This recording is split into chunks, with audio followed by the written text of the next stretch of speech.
Boys, today we are doing the Season 3, Volume 1, Sarge and Friends commentary. This one we're doing is a live commentary with the episode. So we're going to start with the first episode of Season 3, which is Sherlock Bones. Sorry, I mispronounced. Sherlock BONES! Hello, bones and ghouls. Hello, Bones and Bones. Bones and bones. Alright, Bones. let's get going. This one's... Again, these episodes for Season 3 are a lot longer than the previous seasons as well. Like, the only episode that's longer so far is The Good Old Days, which is the clip show that had all the pre-Sarge and Friends content readapted. Here we go. Sarge and Friends, the story so far. Yeah, so this story so far thing, I try to do every season. Reality show Captain Shame, Sergeant Bastard finally returned to the country to move to the small town of Americatown, USA. He brought Pedro Rodriguez, his co-star of the show, to live with him, because Pedro saved his life, and despite the fact that Sergeant Bastard can't stand Is the volume good for you guys, by the way? Make an exception for the man who saved his life. Unbeknownst to Sergeant Bastard, the Pedro he lives with now is not the Pedro. I love how much more detailed the art gets as we go on too, because he gets better. Out of the bus stop on his way home from doing some errands. This current Pedro is fated to be the Emperor in a future. And this recap contained like that scene where Pedro killed the real Pedro was actually originally not in the. It was originally for my 300 subscriber special. Or did we? Shortly after, it was also discovered that Pedro was an evil abomination known as the Pedro Fiend. Could this be perhaps how he took over the world in the future timeline? Hard to say, because Sergeant Bastard, with the combined efforts of Hellman Fuck You, defeated the Pedro Fiend. But there's always the looming chance that the Pedro Fiend could come again. Yeah, Hellman Fuck You, good character too. Like, he's another one of my favorite characters. Who's to say?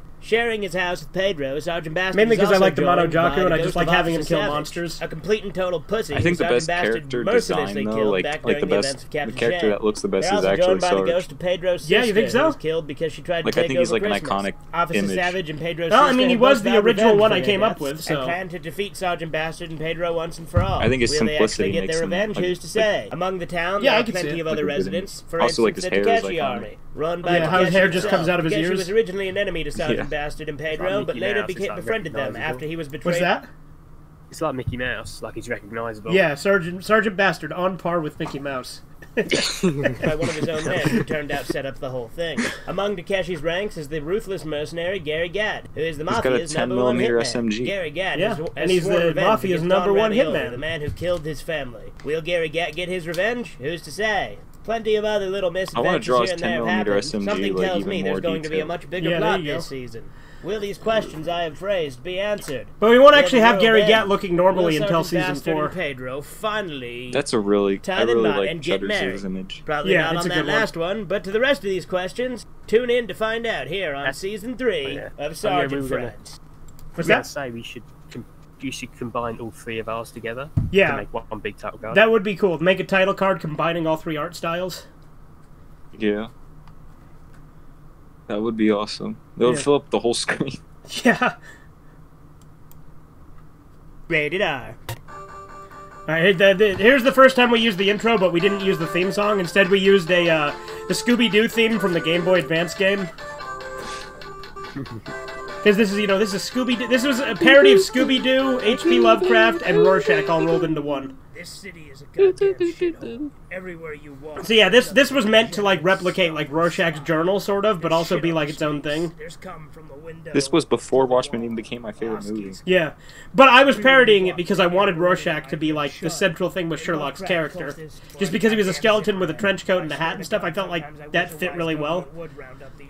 Shifty-eyed Japs so that I'd stop having so many gooks in my face. There's creatures that live in the sewers. These abominations that come out. Cowabunga, dude! Radical! It's pizza time, am I right, It's pizza time, am I right, boys? Pew, pew! Oh, God! Ah! This is not so radical. This is not so radical. I like how his muscles look like when Chizu stretches out body parts. Yeah, well, I'm not good at drawing muscles, so I just do what I can. Alright, here's the annoying nerd. What the hell is this inconsistency? You have about 5 seconds to get out of my face, you fucking nerd, before I put a bullet in it. So, you realize I fucked up that line? Because I said, you have about 5 minutes to get out of my face, or 5 seconds to get out of my face, you fucking nerd, before I put a bullet in it. So I put a bullet in his own face? Like, what the fuck am I saying there? Yeah. That fits though. He's supposed to be crazy. Yeah. Yeah, no one would have noticed. This show has never had this kind I noticed it after I uploaded it, so I felt I had to draw attention to it. Where Finn the human's voice actor messes up and says, "I'll get your kid back toy." Anyway, I'll get your kid back toy. This is quite the case I've had to solve. A girl's gone missing. I'm willing to bet that somewhere in this town, someone's already taken her, shoved a mop up her ass, and tried to make her shoot up a school.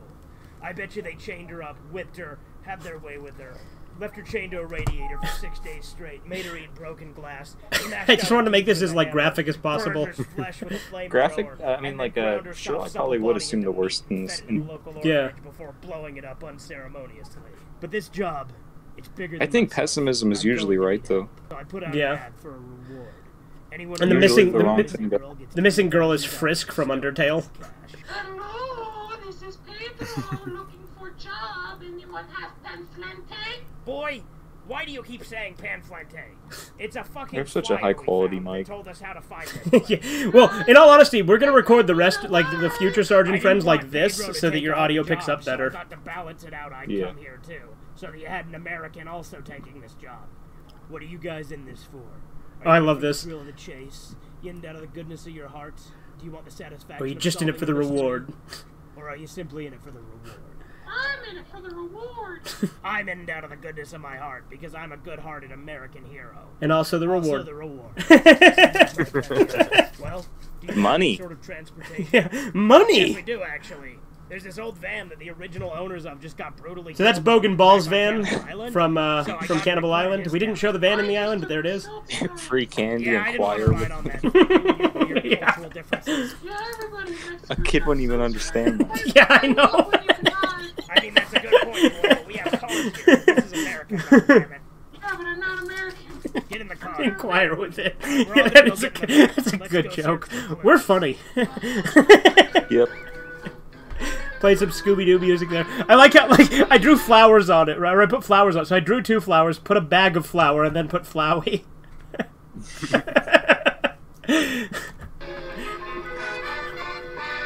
I do like that a lot of Sergeant Friends is like visual hidden image stuff. Yeah. Looking for clues. All right, yeah, let's split up and search for clues. Pedro, you take the basement. I'll check the upstairs, and Sherlock, you can have the kitchen. We'll meet back here once we find some clues. And more Scooby-Doo music. I really wanted to use a lot of Scooby-Doo music in this episode. I think it's good. Searching the kitchen, searching the basement, searching upstairs. Hey, wait, it's like Sarge is the only one that's actually like one of the like mystery solvers. Yeah, that's true. The others were like villains. Searching for clues. Alright, I found some Jews. Pedro, I told you to check the basement, not the attic. Found some Jews. I told you to check the basement, not the attic. Boy, I think you missed the point. Luckily, I found a clue. What the hell is this? It's a clue. Don't you recognize it? Come on. It's Pedro, a clue. You agree with me, right? We got a Blue's Clue right here. Yeah, that's a clue. You told us to find clues. You're inconsistent son of a gun. Look, guys, this is no time to mess around. We have to find that missing girl. This is serious. There's no time for mucking around. Yeah. Pictures of Spider-Man. Get me pictures of Spider-Man. That wasn't part of the deal. Actually, boy, I've been looking over the contract we signed, and yes, it was. Yeah, it was part of the deal. Find pictures give pictures of Spider-Man. Alright, Pedro, give him the pictures you've been holding out on us, and we can get on. I do like how the aspect ratio always changes in yeah. episodes. True. The smoke of his cigarette becomes the hair in his ear. Yeah, that's... Why is he nude except for the mask? Wait, I also have this video where he walks up to the camera, and then he starts shaking his hips back and forth, and you hear... Wait a minute, why is there a picture of Disney's Frozen on here as well? Oh, that's Elsa. She's pregnant with his child. Spider-Man has gone in a strange direction since I last watched it. Well, we don't seem to have anything useful. At least Sherlock likes Spider-Man, because, you know, he's inspired by Ditko. I suppose Yeah. we could check the condemned woods. That's where the Lovecraft cult operates, though, so we gotta be real careful. Look, there's the cult now. I can see them as we're pulling up. Ditko is one of the greatest men of all time. This is from some game. I think it's Far Cry 5. You know the word. Ooga chaka. I can't stop this feeling. Oh my god. And intruders, everyone, there's intruders! What the hell, Bobby? We're doing the Season 3, Volume 1 commentary for Sarge and Friends, so we're watching the episodes and commenting on them. Shut water off. Never mind that. Grab them. Oh boy, how are they gonna get He out went of from this one? Klansman to freaking Skyrim character. Yeah. Oh, hey, no, this is my favorite part of the episode, the Frankie Muniz thing. Oh, no, and the sturdy-looking metal bar polish. Hi, I'm Ted Jones, president of the Sturdy-Looking Metal Bar fan club. Do you ever get He looks tired like of your that sturdy-looking cartoon metal kid bar not looking from sturdy? Bobby's World? With that shoulder. Oh, yeah. Shut the fuck up, Mom. Can't you see I'm recording a fucking commercial? Your mother works so hard around your house and you never thank her. Come in here and help me do the dishes. Alright, I'll be right polish back. My Alright. 3 times a day, and I'd occasionally give my sturdy-looking metal bar a polish, too. Mom down that. Sounds like a Jewish I'll be woman. right back. I don't need this shit, you whore. You want to see how it feels, Mommy? Here it comes. Get ready to die. Here it comes. Get ready to die. All right, folks. Sorry for the distraction. With just 2 payments of $19.99, We need to do more fake commercials in Sarge and Friends. Metal bar polish, the sturdy-looking metal bar grip, and now our new sturdy-looking metal bar freezer for keeping it nice and cool. But if you like to polish your rod as much as I do, you'll enjoy this just as much as I do. Oh, I gotta go. Oh, shizza. Oh, diggity damn, I gotta go. This summer, Frankie Muniz appears in yet another unforgettable role. Unforgettable role. Zero Recall, filled with passion, romance, excitement, titillation, comedy, drama, Dramedy. Stomedy. horror, suspense, and a talking monkey sound. That isn't This Frankie summer, Muniz. check out Zero Recall. An unforgettable classic. You know, Go back to the Frankie Muniz. go back to Frankie Muniz. Go back to that face. Oh. Okay, hold on. Oh, hold on. It was, right here? Oh, this is the one where he only has, like, Yeah, he only has 4 fingers, yeah. No, go to the other one. With his face is deformed. Zero Recall, filled with passion, romance. It's about to come up. Excitement, Yeah. titillation, comedy, drama. Yeah, there we go. Like, he looks so sickly here.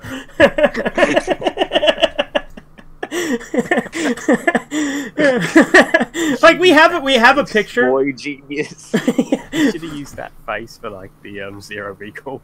Yeah, I should have, but I was too lazy to edit it, so I just left Schwarzenegger's face there and just put. But like, I'll do it.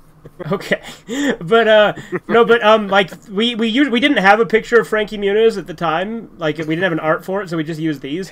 But we do have art for him now. Malcolm's the boy genius. Frankie Muniz himself is Yeah, genius. yeah, and like the art of Frankie Muniz that Corbin drew has his shirt says "Boy Genius" on it because of this. And he has like a really deformed head because of how weird this picture looks too. And like lore-wise, part of his brain has been removed to go into a robot who will reveal later.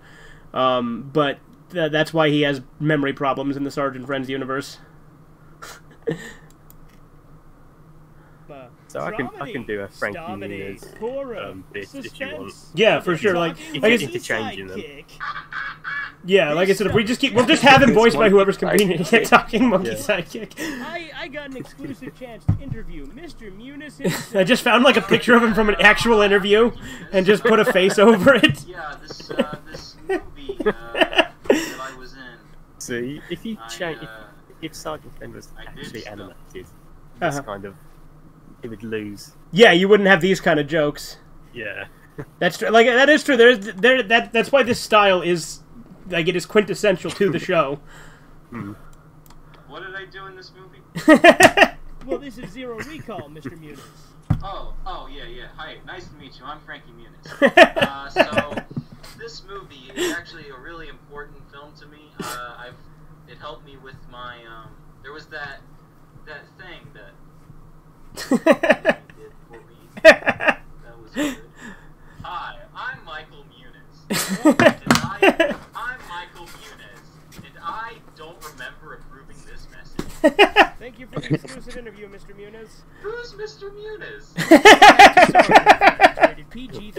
No, I definitely think there's not enough Frankie Muniz memory jokes in the world out there. Yeah, that sure was a heartfelt, you know, that was really heartfelt. It was really epic. I'm really glad that we got them to see your side and then we killed them anyway. Yeah, then we killed them anyway. You know, boys, I really like that indescribable part, you know, with all the action, adventure, suspense, horror, comedy, romance, tragedy, and then above all, horror. Yeah, that was pretty good. There's Anthony's picture of Sarge. Me. Actually, what the fuck? There's the nerd back as a zombie. Wait until after the commercial break. Oh my god, the nerds come back as a zombie! Oh god! He's a zombie. Now. I thought Captain Shame was better! Oh, so not only is he a nerd, but he's a contrarian hipster faggot. Seriously though, what are we gonna do about these Jews? Pedro, we left them at the house. They lived there. We didn't do anything with them. Not everything has to be so complicated, goddammit. But they're still living their normal lives? Yes. That's what happens. We're just lucky they didn't call the police for us breaking into their house and ransacking the place. Wait a second. They have the right to call the police?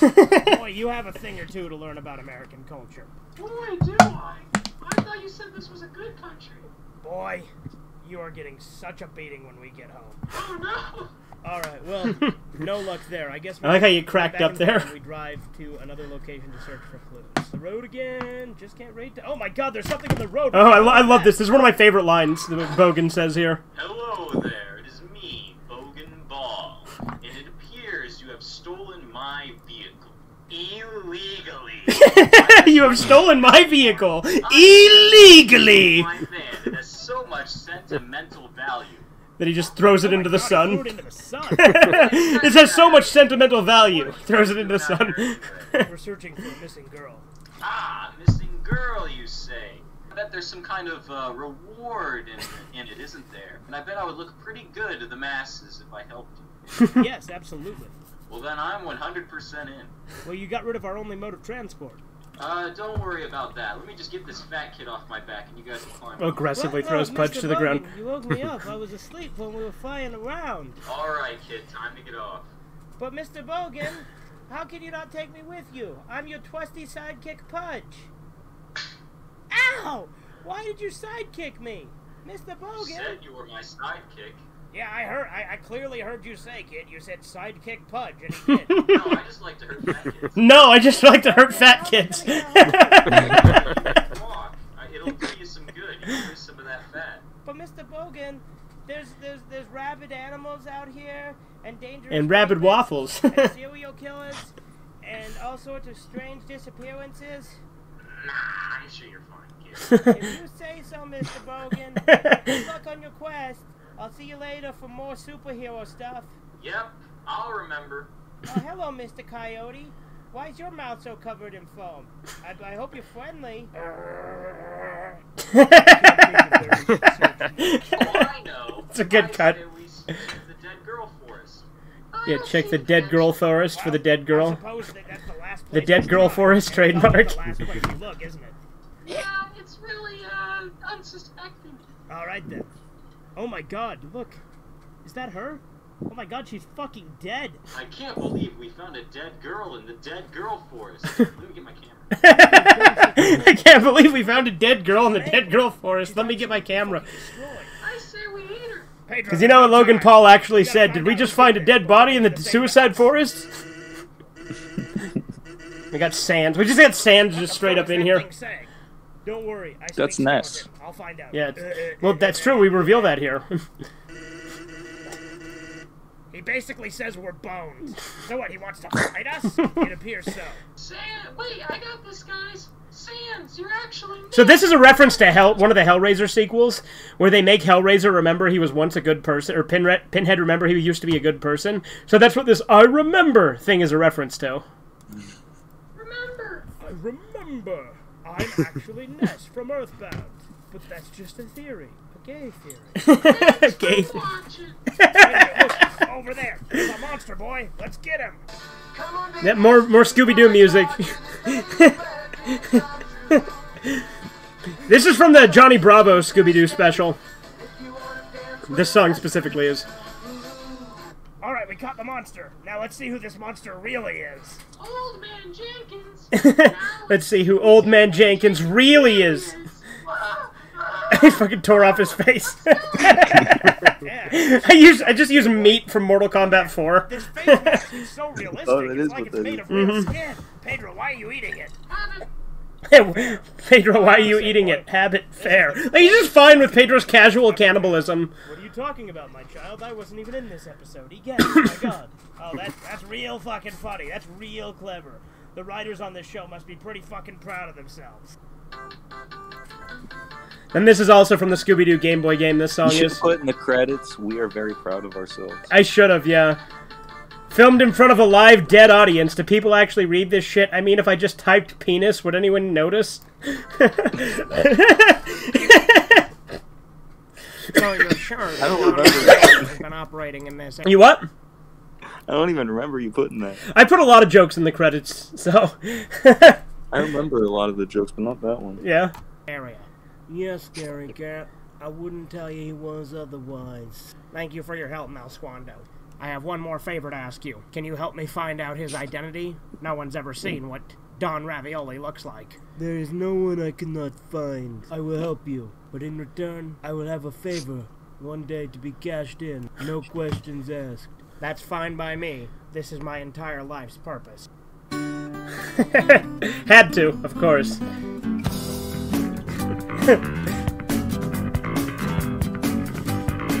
The first page of this anime book says to be continued. Now, Burt Cocaine. This is probably my second favorite episode. I really like Burt Cocaine. Oh yeah. It's another episode of... Yeah. Yeah. Yeah, so this is obviously another conspiracy query episode, so it's another parody of Jesse Ventura's conspiracy theory. So this intro is, like, very similar to that intro. Hidden foreigners. Bullshit. Ugly concept. I've been Sargent. I like that picture. Yeah, it's a good one. Gas station attendant. A drug dealer. And I think it's time you learned the whole story. I'm Sergeant Bastard, and this is Conspiracy Query. Then we got fucking Smells Like Teen Spirit. My drawing of him was pretty accurate to the... Yeah, it looks a lot like Jesse Ventura. A beetle, a mosquito. I think all of Season 3 has had cold opens, hasn't it? I think so. Yeah.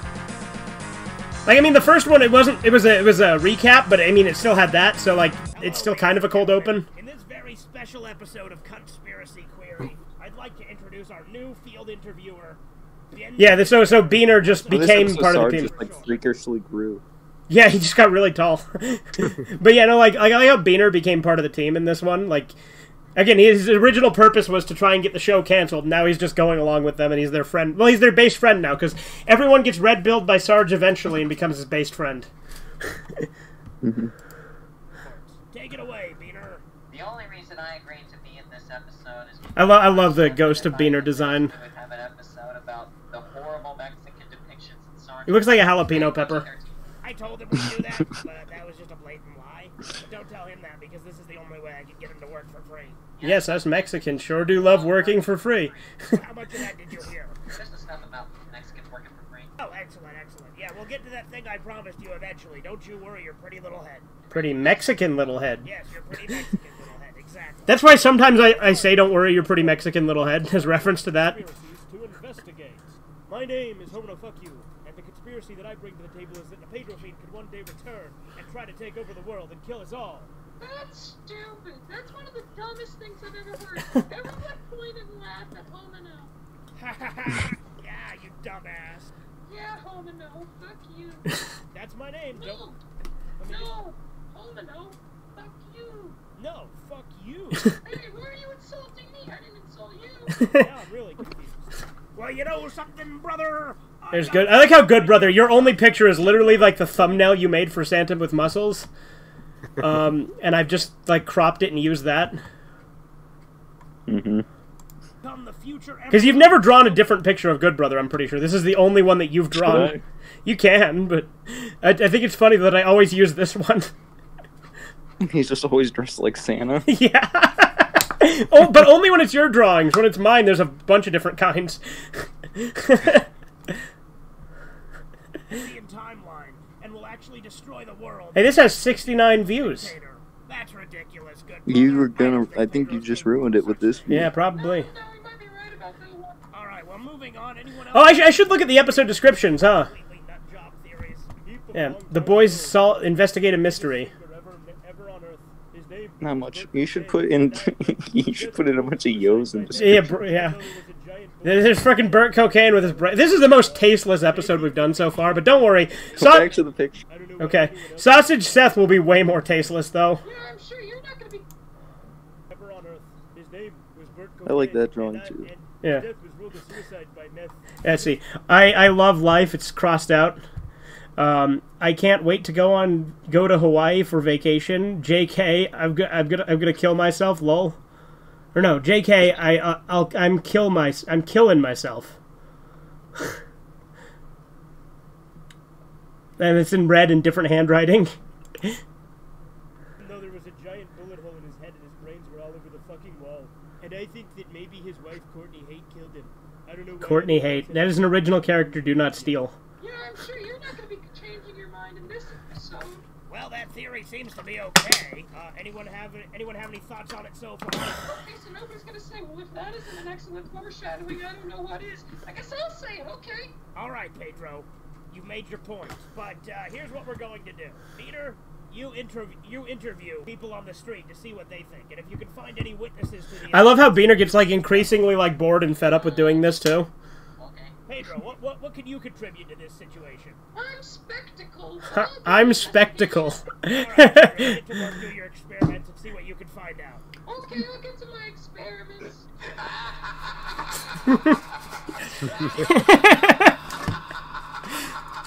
Good shit. Well, I'm glad you're so enthusiastic about it, boy. No, I just have to... Wait a second. His hair, Sarge's hair looks like America. Does it? Yeah, go back.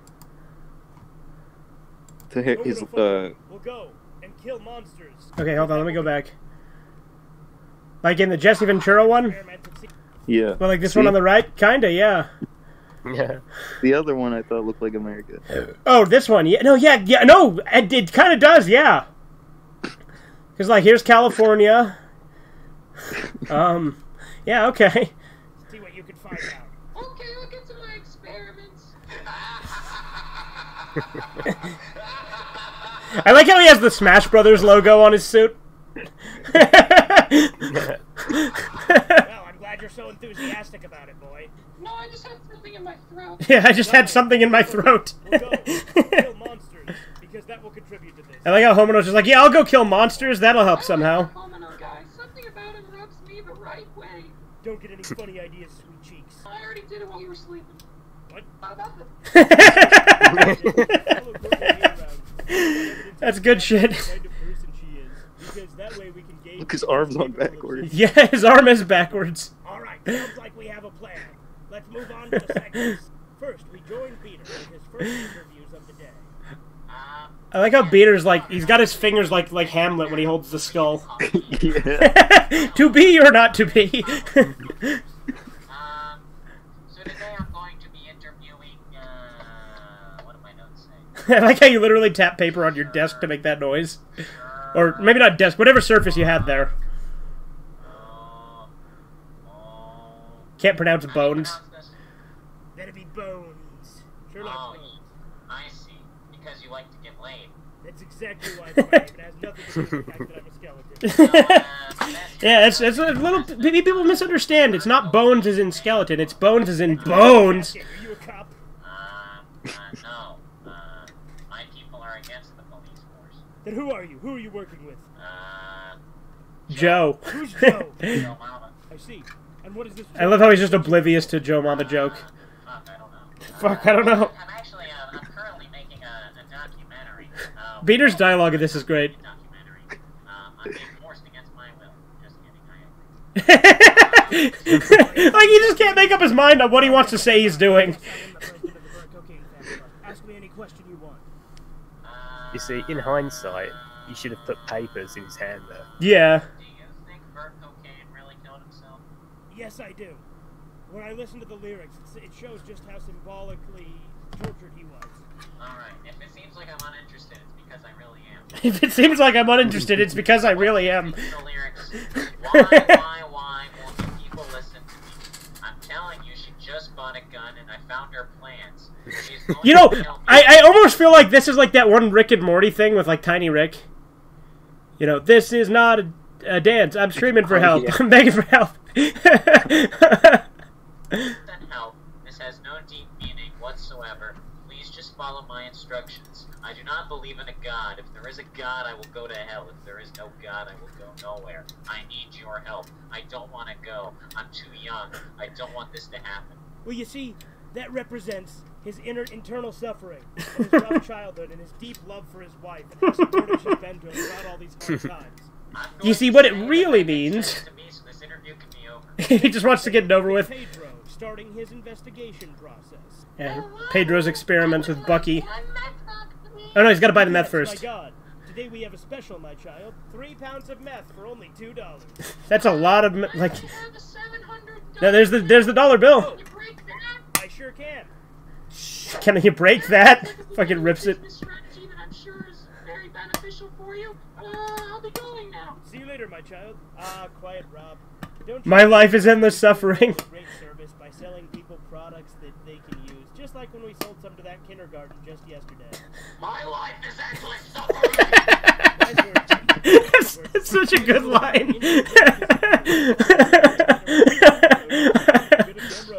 She's going into a dressing room. I have a little remote control car camera that can. I gotta spy on her. Without her noticing. I'm in a dressing. Look at how fucking disgusting. And I like how you made her like Roger from American Dad. Okay, let's show it the good stuff. Oh God, this is hideous. Oh my God, let's get it out of there. Where do you think you're going? You're gonna see it all. Hey man, it's a yo-yo ball. Oh God, this is horrible. What are these terrible things I'm seeing? How am I supposed to function Smoke on in peace pipe. society after this? Oh God. He's smoking to cope. I don't want to go on. This is terrible. Please, somebody end my suffering. We'll check back on Engine Jack later, but now let's take a look at Home and I love this scene. Please don't hurt me. I've only got 3 HP. I've got a This is that meme, you know, I'm just a widow goblin. I haven't hurt anybody. But it goes so well with Homino. This will give you no benefits. That's just like an evil goblin to say. Please don't hurt me. Oh God, time to die, bitch. Oh God. Fucking hell. There's the baby goblin. It's breeding. Hey, have you seen my daddy? You'll be joining him soon, you little fuck. Time to die. Okay. Please, stop it. Oh, I need those. No, not my legs. It's so gory. That'll teach those dirty, rotten bastards. I'm a hero. Now back to I'm a hero. the interview for one only witness. The night in question. Hello, this is me, Benjamin Nerd. Another interview. He just hates it. Okay, so I have a bunch of questions here. Oh, God. Okay, Oh yeah, isn't this Frankie Muniz?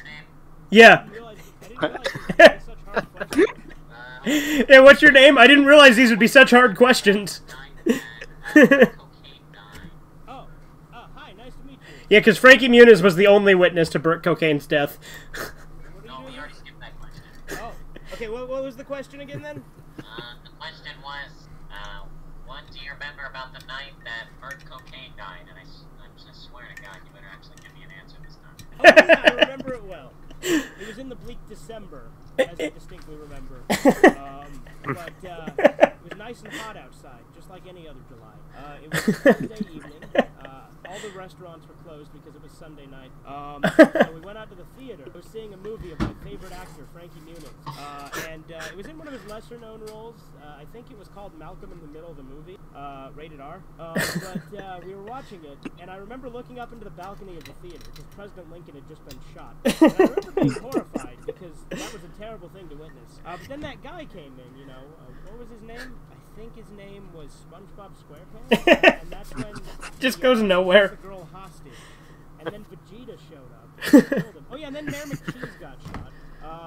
Mayor McCheese. Okay, I've heard enough. I think I've heard enough.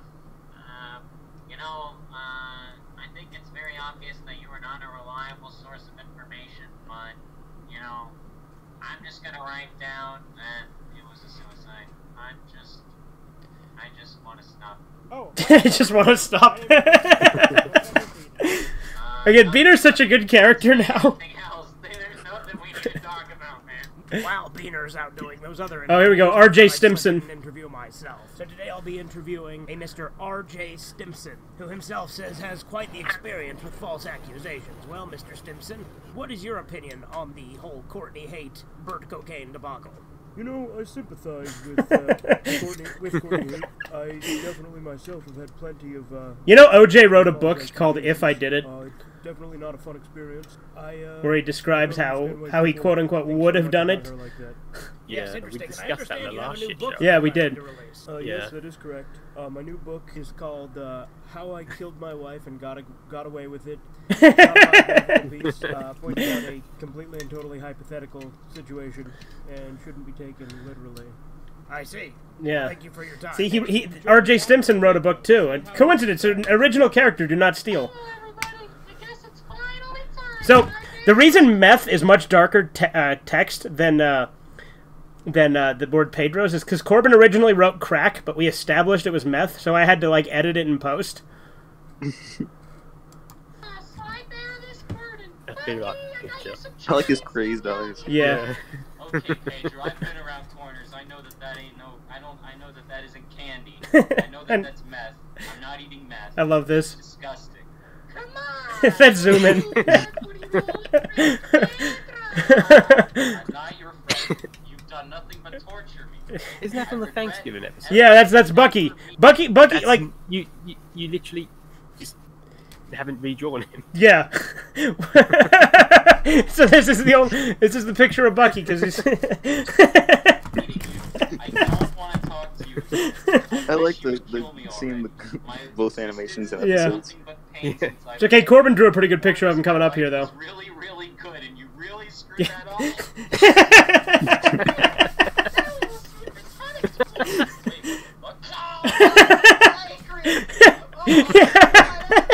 This is what made his pancreas explode.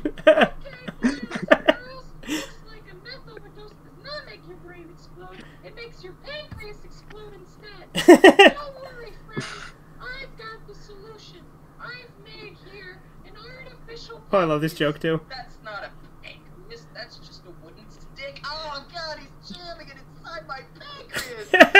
Oh, he's wiggling it around. Oh my God, my intestines are in the wrong place. Oh God, my heart's where my lungs should be. All right. I think I've had fun torturing. Helping save this man's life. I think we can continue. Next we join Injun Jack again. Oh God, my eyes. Oh my God. That's okay. I'll keep following her. Hey, is that Courtney Simp Haight? one. We'll see how she interacts with normal people. I'm your biggest fan. Get away from me, you scum. You think I want you? Get out of here. Please, just talk to me. I like how she has herpes. You're beautiful and stunning and brave. Yuck! Ow, my balls! Oh, you're so beautiful. You're so wonderful. Oh God! Hey, Courtney Haight. The second simp. What's nothing? Can I get an autograph? I'm your biggest fan. You gotta donate to my OnlyFans to get an autograph. You stupid pleb. What's that? There's supposed to be like thing 1 and thing 2, and the other one doesn't look anything. Yeah, and instead of saying simp 2, it says the second simp. But I'm your biggest follower on OnlyFans. I donate the most. I do like these Sounds more graphic like a you Yeah. pictures. Yeah, they're great. She's so wonderful and stunning and brave. I wonder if such a stunning and brave person could be capable of murder. I wonder if such a stunning and brave person could be capable of murder. Alright, now I got an exclusive right here. Archival footage of the last interview that Burt Cocaine... Yeah, here we go. Let's take a look and a listen. Hello there, Mr. Burt Cocaine. I appreciate you doing this interview with me. There's definitely been some confusion about your latest album. So this guy I actually originally drew for Sherlock Bones, because I forgot that the nerd who comes back at the end was the same nerd, just as a zombie. So I drew a second nerd, realized I didn't need him, and so I just reused him for the interviewer here. And your hit song smells like one little sniff of pussy. It smells like one little sniff of pussy. There's Burt Cocaine. The song has this line, I'm not suicidal, and if anything happens to me, my wife did it. Could you explain the deep meaning behind that? Yeah, you know, it's about how my wife, you know, she likes to do messed up things. Look how fucked up he is. He has all these cigarette burns and, like, broken fingers and shit. She breaks my fingers if I cross any boundaries. She likes to spit on me in her free time. She punches me in the ribs if I do anything that she considers to be, taking advantage of my free will.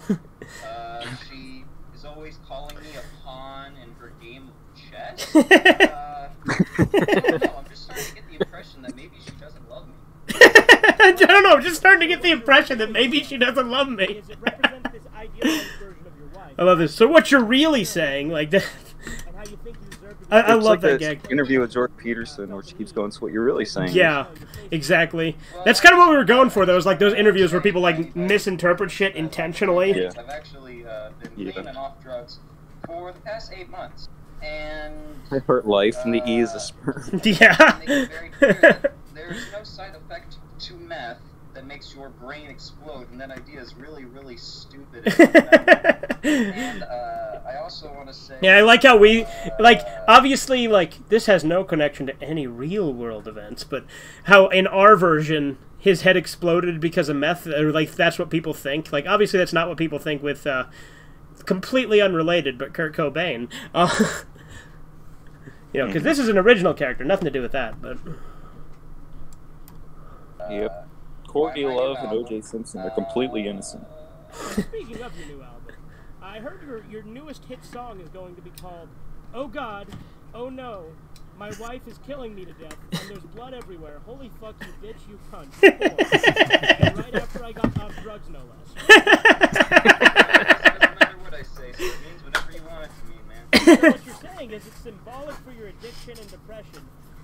Even though it sounds almost like you're saying... We actually used 2 different takes here that I spliced together for this interview scene, by the way. That's like what they did in the American Psycho Willem Dafoe scene. Yeah. What? I said nobody's gonna listen to me. So, answer the question, Mr. Cocaine. How is your addiction? Horrible. Horrible. Every second of my life is meth and heroin. Not cocaine, though. I do not like cocaine. Yeah, Burt Cocaine never touches cocaine. My body, you know? Because that's the kind of guy I am. So an overdose would be a believable cause of death were you to perish shortly afterwards. Have you not listened to any of my songs? That I've been off of drugs for 8 months and have absolutely no suicidal tendencies. I am enjoying my life. The only aspect of my life that I am not enjoying is Courtney hate and her abusive behavior. Okay, well that sounds great. So what you're okay, well that sounds great. And you don't know how much longer you can What a story, Mark. Yeah, what is basically. Now we rejoin Benjamin Nurr doing his final interview with Miss Courtney Haight herself. Oh, this part's... Yes, another interview. I love this. I love this interview. Now I'm interviewing the psycho herself, Courtney Haight. Courtney I love this beginning. Explain to us why you're not guilty. I am guilty. I killed him. I killed him mercilessly, and I tortured him. Ah, cool. Ah, cool. Finally, someone fix it. I don't know. I love that. You know, he's like, "Tell me why you're innocent." Oh, I didn't do it. I killed him. I killed him mercilessly. Ah, cool. Cold-hearted bitch. Love that line. Kill anyone at a moment's notice. All right, everybody. I'm about to get inside interview. Gross. A deeper look, if you will. Nasty. Can I join in? You know, Susie, get out of here. Oh man. Raggedy bitch. Now we rejoin Sergeant Bastard. Season commentary. Final wrap-up of what this episode is all about. So, what have you all discovered doing your parts in this investigation? We'll start with you, Pedro. I discovered that nothing further than What? Why are you playing with the skull tree? I don't know. Just fidgeting with it. I see. Interesting. What about you, Injun Jack? I discovered. Stop looking for food, Kiki. She's a strong and independent woman. And also, if she shows you pictures of herself in the nude, it will scar you for life, and it will mentally traumatize you, and it will make you think irrational things, like that she's a wonderful person. Yeah. Seeing her nude scarred him so much it made him believe that she was innocent. Interesting. And you, Homino? I killed an entire goblin village. I blew up an orphanage. I killed them all. Not just the men, but the women and the children. They're animals, and I slaughtered them like animals. I hate them. Yeah, like that line in Attack of the Clones is like my favorite scene in the movie, where Anakin's like, "They're animals, and I slaughtered them like animals," you know. Once your misunderstanding has been a positive thing. All right, well now for my ending monologue. So, what have we discovered in this episode of Conspiracy Queries? Part 3 and Part 5 are my favorite parts of Star Wars. Well, at the start of the show I had my doubts, but now I'm thoroughly convinced that she is 100% innocent. She did not kill him, and anyone who thinks that she did is absolutely crazy and is just listening to absurd notions like facts and evidence. Don't do that. That's crazy. But it's your pancreas that explodes, not your brain. I definitively proved it. That's beside the point, boys. Proof proves nothing. That's a moral oral line. Proof proves nothing. I've got to end on a neutral note. I think we can definitively say that we do not know what actually happened. And we don't know. So the reason I end it like this is at the end of every Jesse Ventura conspiracy theory episode, they always like end on a, well, maybe it could be true, without definitively stating anything. So that's why I end it with saying that. And so no answers have really been given. I'm Sergeant Bastard, and this has been Conspiracy Query. It's that Monster Quest. Rob Schneider. Look at that picture of Rob Schneider.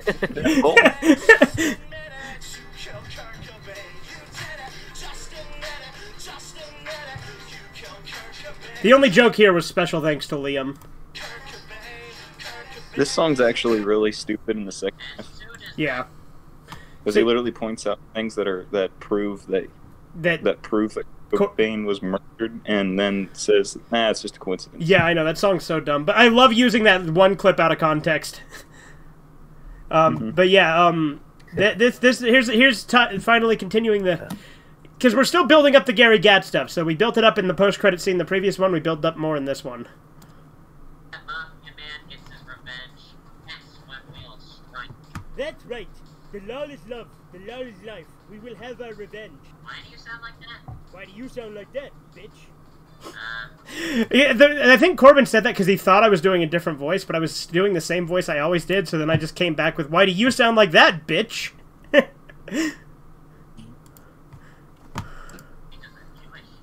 Because I'm Jewish. Touche.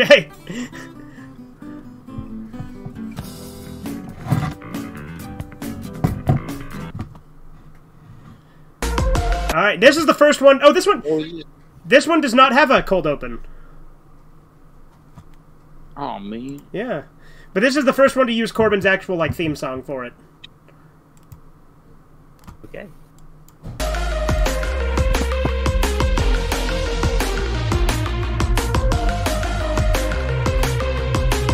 By the way, this intro, like, basically tells you what's going to happen with the major story arc of Season 3. Kind of like an anime intro cut spoils the arc. That's what this does. If you pay attention to, like, the images, that sort of gives you an idea of what's going to happen this season. I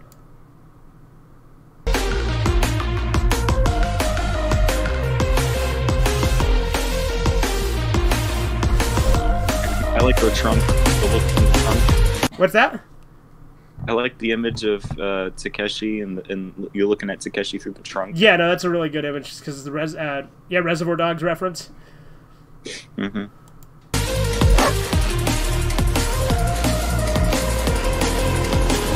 That's Final Form Sarge. Good job with the tank too. Yeah, and I think he did pretty good with Final Form Sarge as well. He's friggin' ripped. Yeah.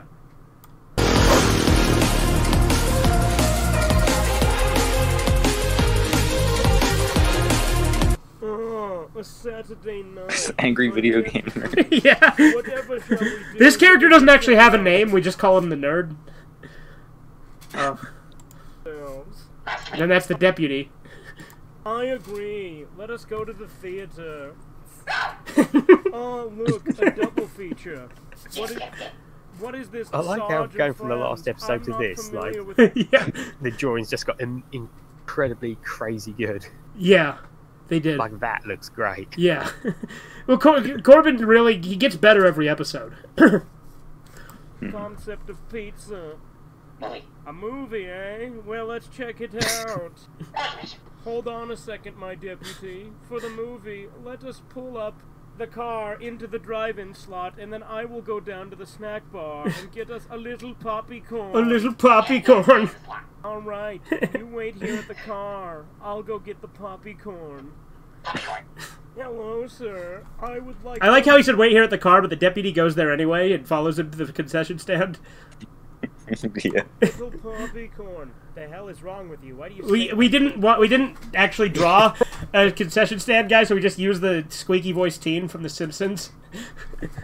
Why do I say what like what, my old chum? The fuck is a poppycorn? You know, a little poppycorn. The fuck? What? Shut up, you fucking... What is wrong with you? Sir, just give me the poppycorn. Okay, you don't make any sense to me. What about you? What do you want? Okay, fine. Just take the fucking popcorn and get the hell away from my stand. Oh, thank you, sir. Why would he even be upset about that? What? He's like so offended just because of the word they use. Yeah, like he clearly knew what they meant, so he's like, fine, just take the popcorn and leave. He just didn't like them saying poppycorn. Take our seats back in the car and begin the movie. Oh, look, I love doing my Birdly voice. Yeah, I like it. It sounds like a rich snob. Yeah. But then one day he's reassigned. Then he spent some time cleaning. We did some fake trailers of this too. And now his life's all realigned. Then he moved. We need to do more random commercials just in this episode. And he got himself a new roommate. And he spent the day living every I thought these lyrics threw a lot to make it fit, you know. Fucking Frankenfurter Sarge. Expectations, we hope to meet you at the midnight double feature picture show. Bros before hoes. At the midnight double feature picture show. What you're about to witness is inspired by true events.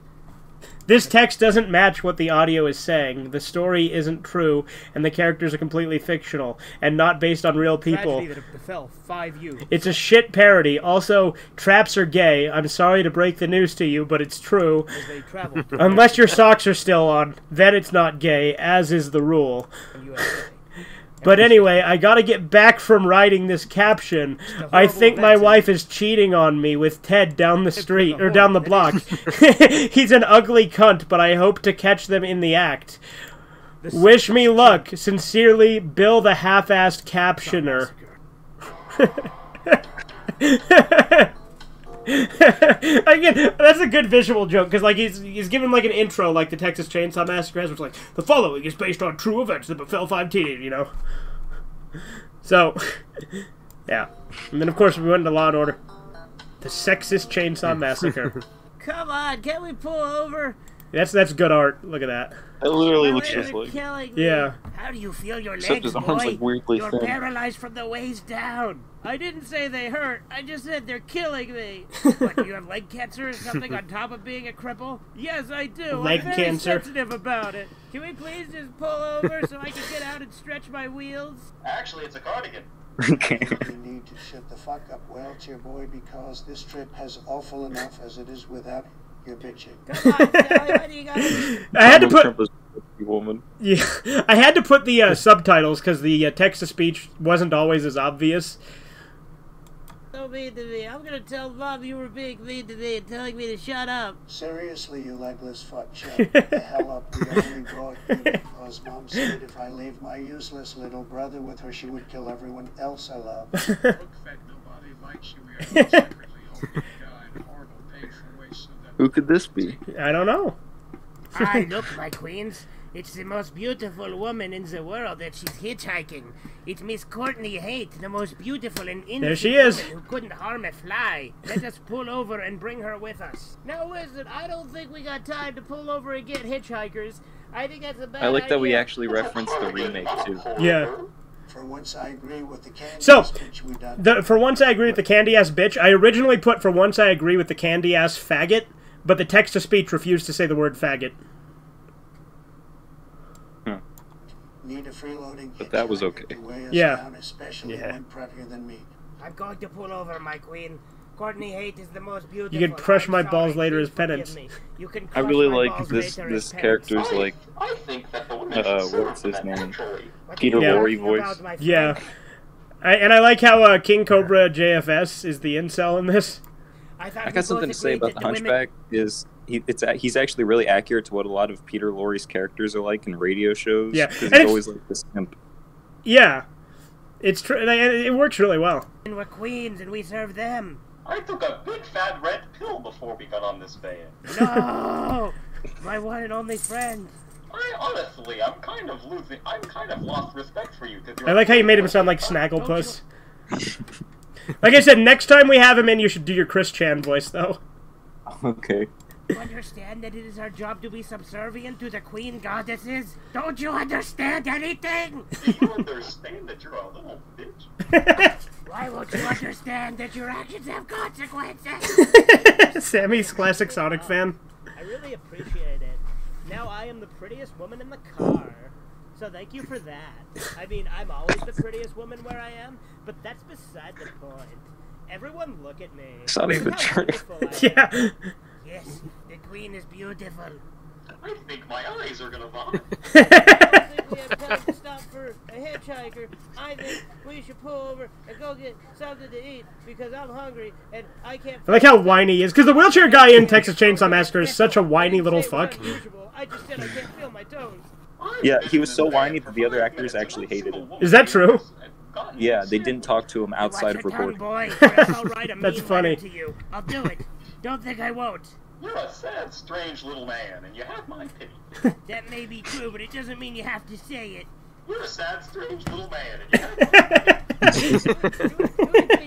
Stop this arguing. Just get to where we're going already. I'm so tired. Pretty accurate to how whiny he is. This little wheelchair bitch. Yeah, you did a really good job with it, though. I'm gonna blow my goddamn brains out.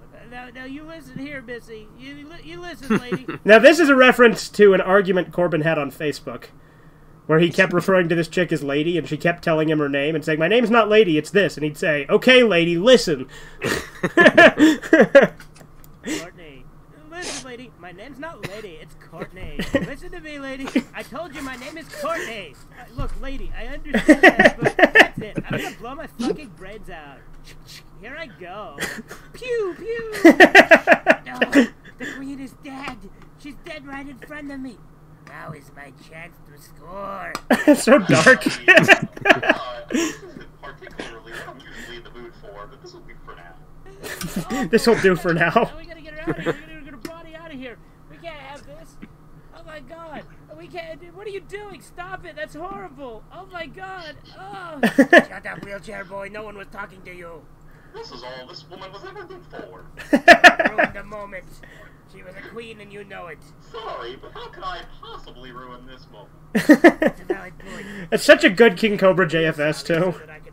Like the way he looks. We're dumping her way too pretty body in a ditch. No one hotter than me deserves any better. Hey, Chief. You see that over there?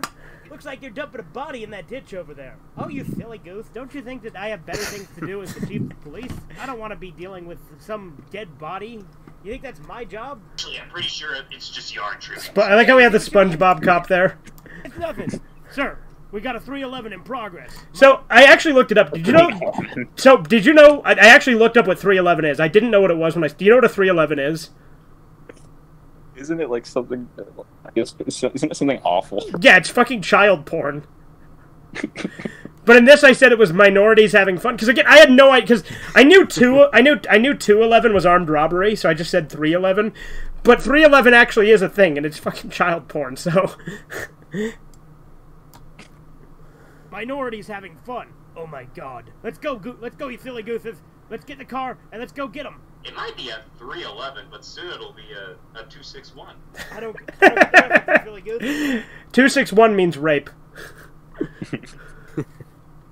Let's go. Not that I'm laughing at that, but you know. It is nice. We are having fun. It is a nice day. Stop, you silly gooses, in the name of the law. Ah, what are you doing? So him beating the minority, yeah, such animation. But him beating the minority, there's this old YouTube video called Black Sunshine where this cop beats a black guy that gets an old animation. So and then it plays this song.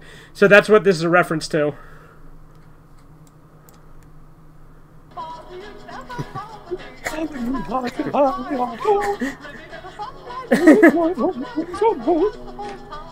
Alright, boys. Nothing like some good old-fashioned police work to get the blood pumping. What do you say we go out for some frothy chocolate milkshakes? Frothy. Frothy chocolate milkshakes. Of course, you silly goof. And also something to drink. And also something to drink. Meanwhile, at the lake. Hello everyone, it's me, Silver. There's Silver, there's his new design. There's a legend that there's a magical hand in this lake that will randomly give people chainsaws sometimes. I think it happened once back in 1972. I believe it happened. Oh yeah, that's a reference to the trailer for Texas Chainsaw Massacre 3. Yeah. Nice guy, really sweet. He owned a farm, and on that farm he had a cow, and everywhere he went, a moo-moo here, a moo-moo there. Here a moo, everywhere a moo. Old Leatherface had a farm, E-I-E-I-O. Oh look, there's the hand from the water.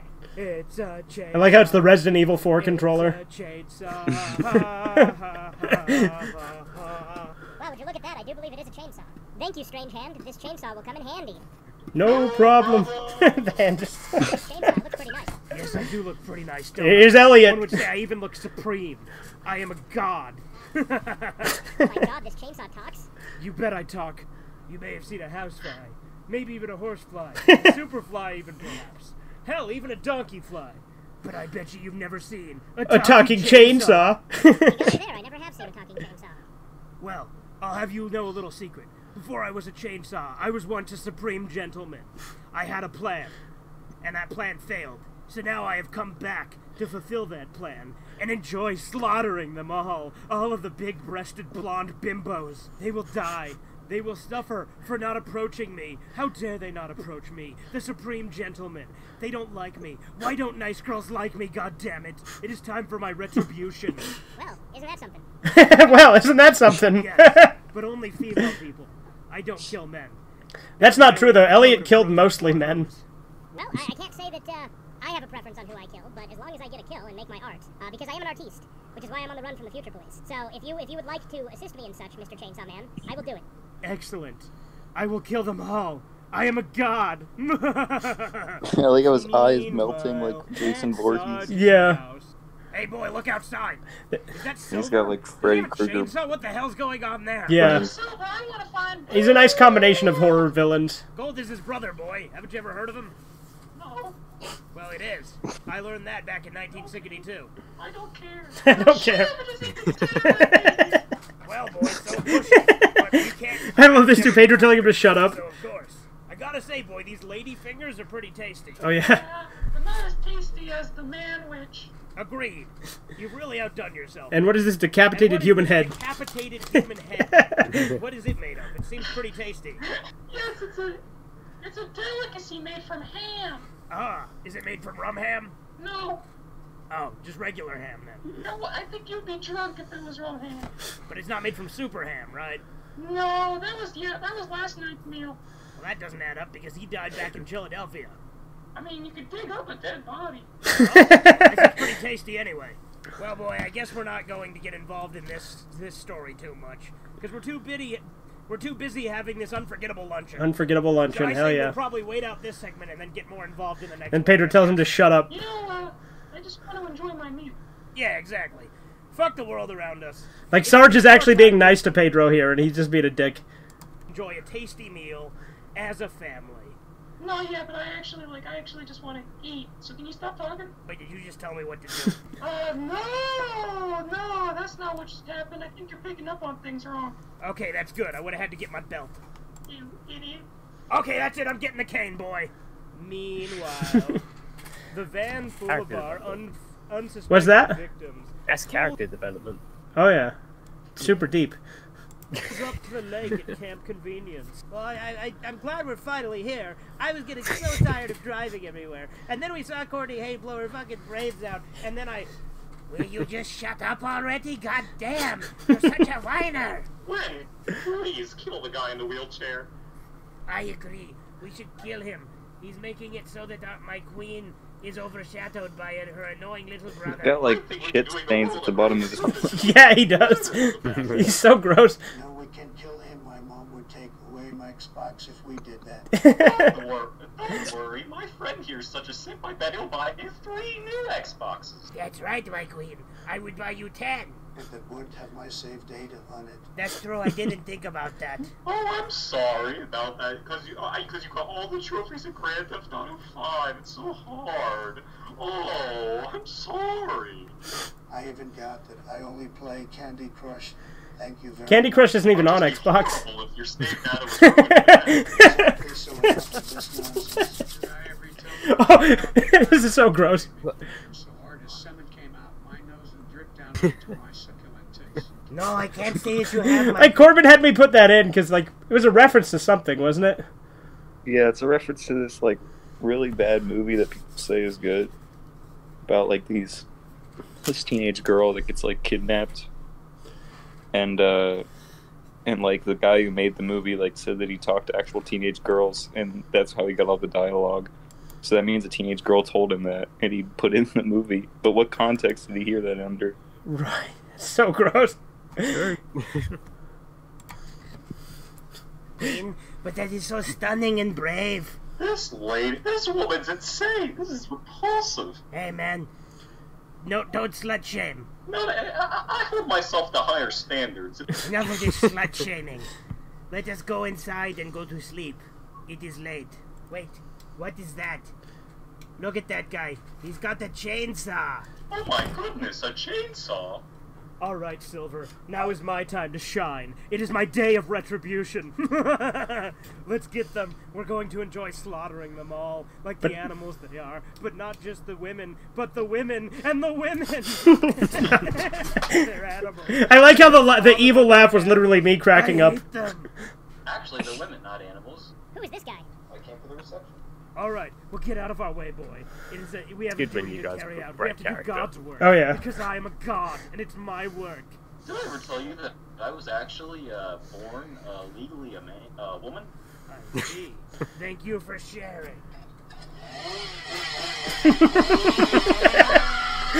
I love my animations, where I literally just use paint and just... I love that scream from those creepypasta videos. Yeah. All right, Mr. Chainsaw, shall we continue our slaughter?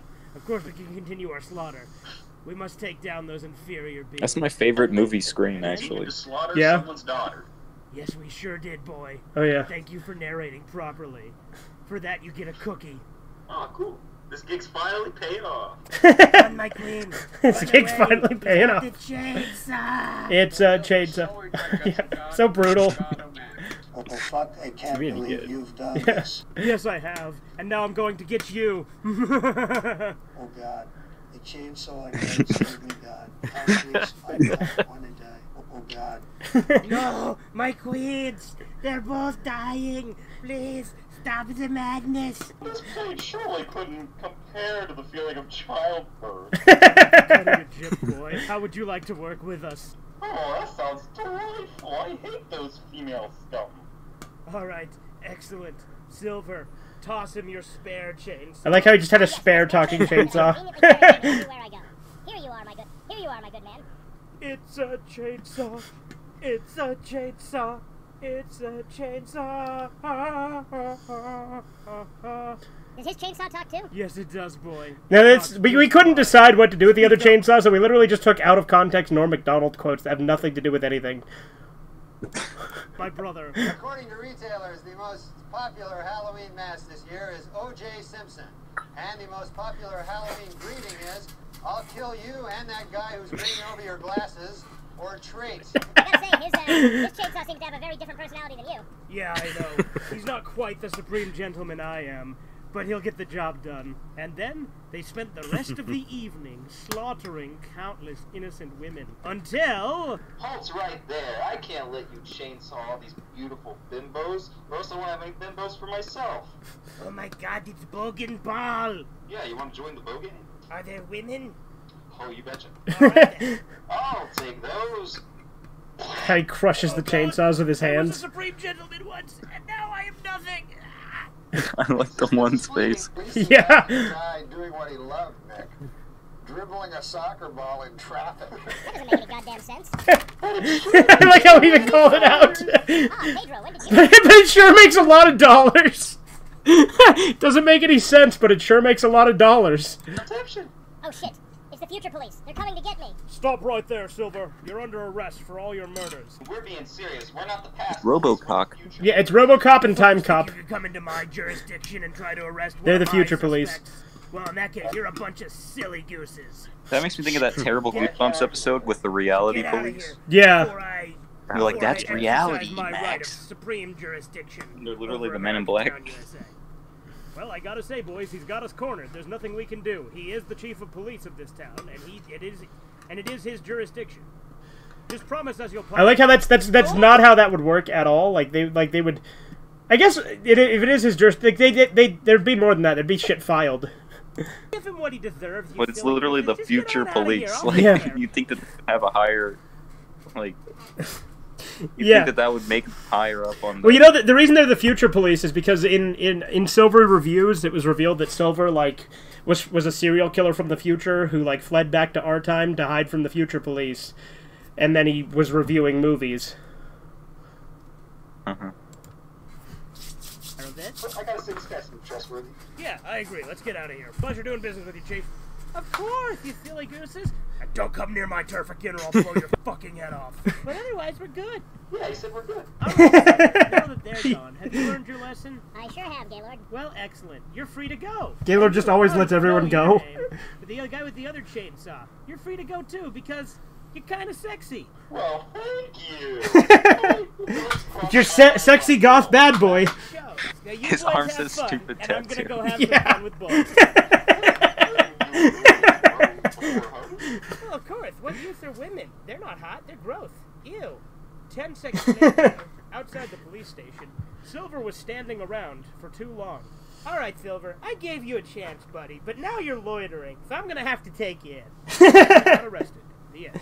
Ah, my deputy. What did you think of the movie? Yeah, that was pretty good. Yeah, yeah. I don't know what I thought, my deputy. I thought it was contrived and pretentious. Yeah, contrived and pretentious. You say that as if they're a positive. And you're right, they are! Boy, did I love this movie. Everyone He loves knows contrived I and love pretentious. Contrived and pretentious. Yeah, who doesn't? Who doesn't like look, it? my deputy. Yeah, there you go. Here's a trailer. between Here's the trailer two for trailer the movies. movie. Let us enjoy this sneak peek into cinematic wonderment. Alrighty then. Check it out. That's the spirit, my deputy. This summer, you've seen Monster House. You've seen Christine. Now get ready for the exact same thing, but with trailer. With the new hit movie, Trailer the Movie. I like how I just used a stock photo one that has all the watermarks all over it. Mr. John Trailer himself. You've just been decapitated. Burn in the fire pit of hell. Not fair, you were camping. This is hallowed campground.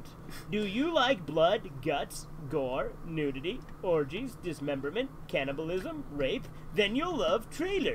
Rated PG-13. Coming this Valentine's Day. PG-13. And like at the beginning, it said rated R as well because it had the red band.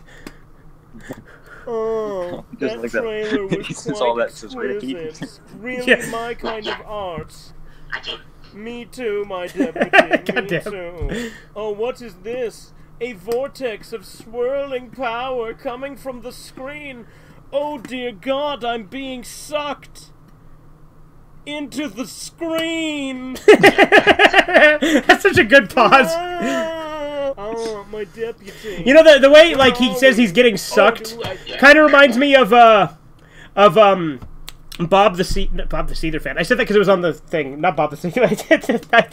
That's not what it reminds me of. No, Onision. It reminds me of Onision. How Onision always would say, like, "Do you want to suck me?" Like, he would never say, like, he would always say, "Suck me." It was really weird. America He was so strange. like from the movie? Wait a second. I agree. Let us search this area and try to find an answer. Yeah, and a solution. A solution would be quite exquisite. And a response. I think that goes just a bunch of synonyms. And a conclusion. Yes, let us not jump to that, however. Let us not jump to that, however. That's clever. What you be doing here in America Town, USA? My name's Dr. Scotty Pooh, keeper of the crapper. I don't recognize this guy from the movie. He must be from the TV series. What is it you be talking about, boy? We got sucked into a screen. So you say you be watching us on a movie, and now you be sucked into the screen here into America Town, USA, to meet me, Dr. Scotty Pooh, keeper of the crapper. That's about the size of it, yes. Well, nobody wanted to meet you. Oh, well, in that case, I won't be telling you how to get home, then. I was the one person who had the solution, but now fuck you. I'm gonna go back in me Turtis, and I'm gonna head out and get me some hookers and blow. Yeah, what a dick. Thought he was great. Yes, quite the gentleman. Well, when aren't you, my deputy? When aren't you? Literally never. Exactly. As it should be. It's actually an addiction. Yes. Well, that's lovely. Shall we move on? I'm severely depressed. Good for you, my deputy. Good for you. So what I wonder is, what is the plot of this movie? Good for you. Do you think we should try to find the plot? What's a plot? Exactly. One would say that we've lost it. I think so. One might even say we've lost the plot. Oh, look.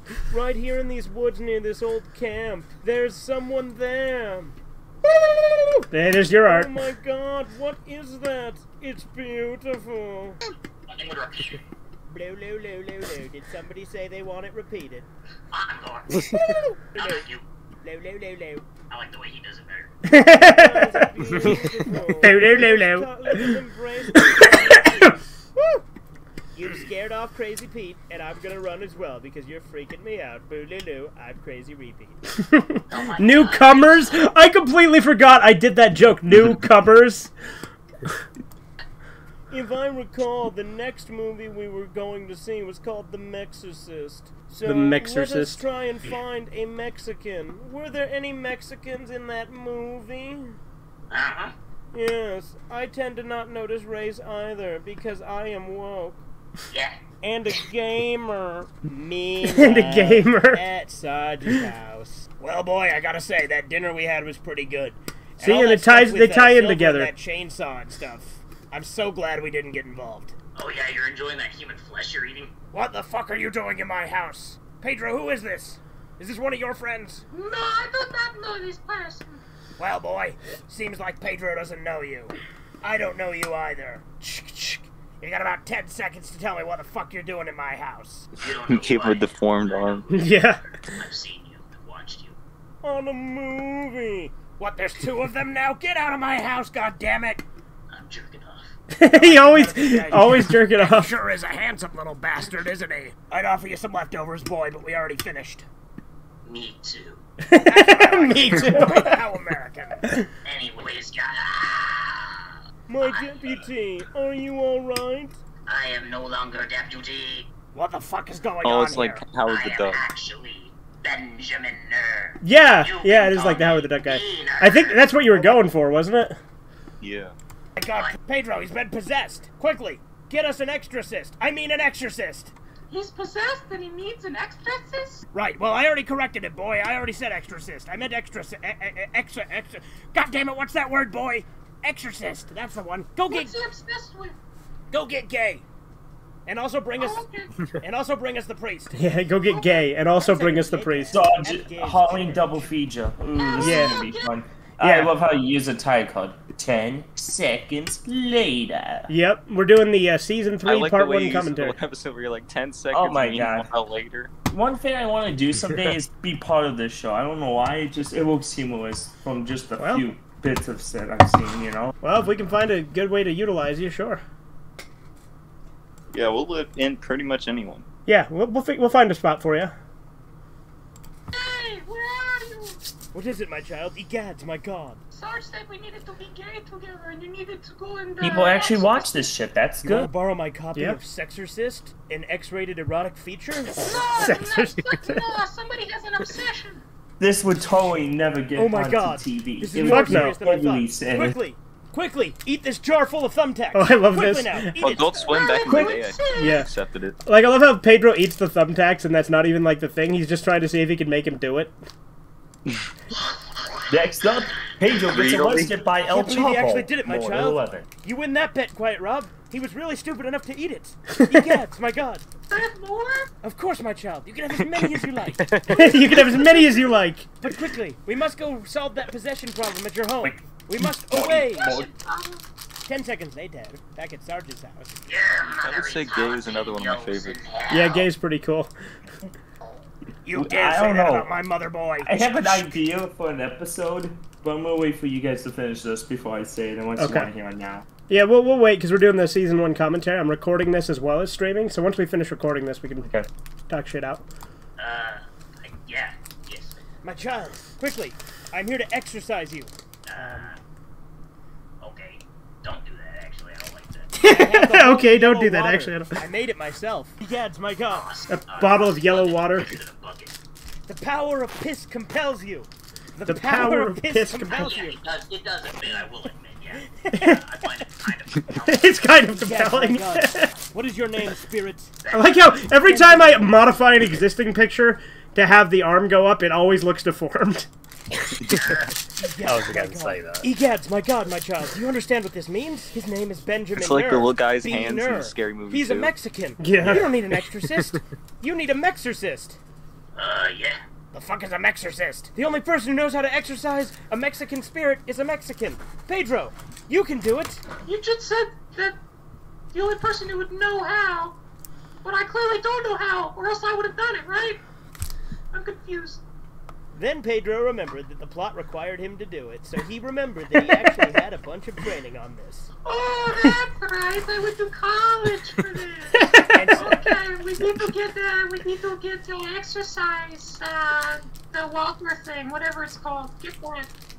A treadmill. Again, that guy should be dead, but for some reason we keep having him come back anyway. The Troll 2 guy, like.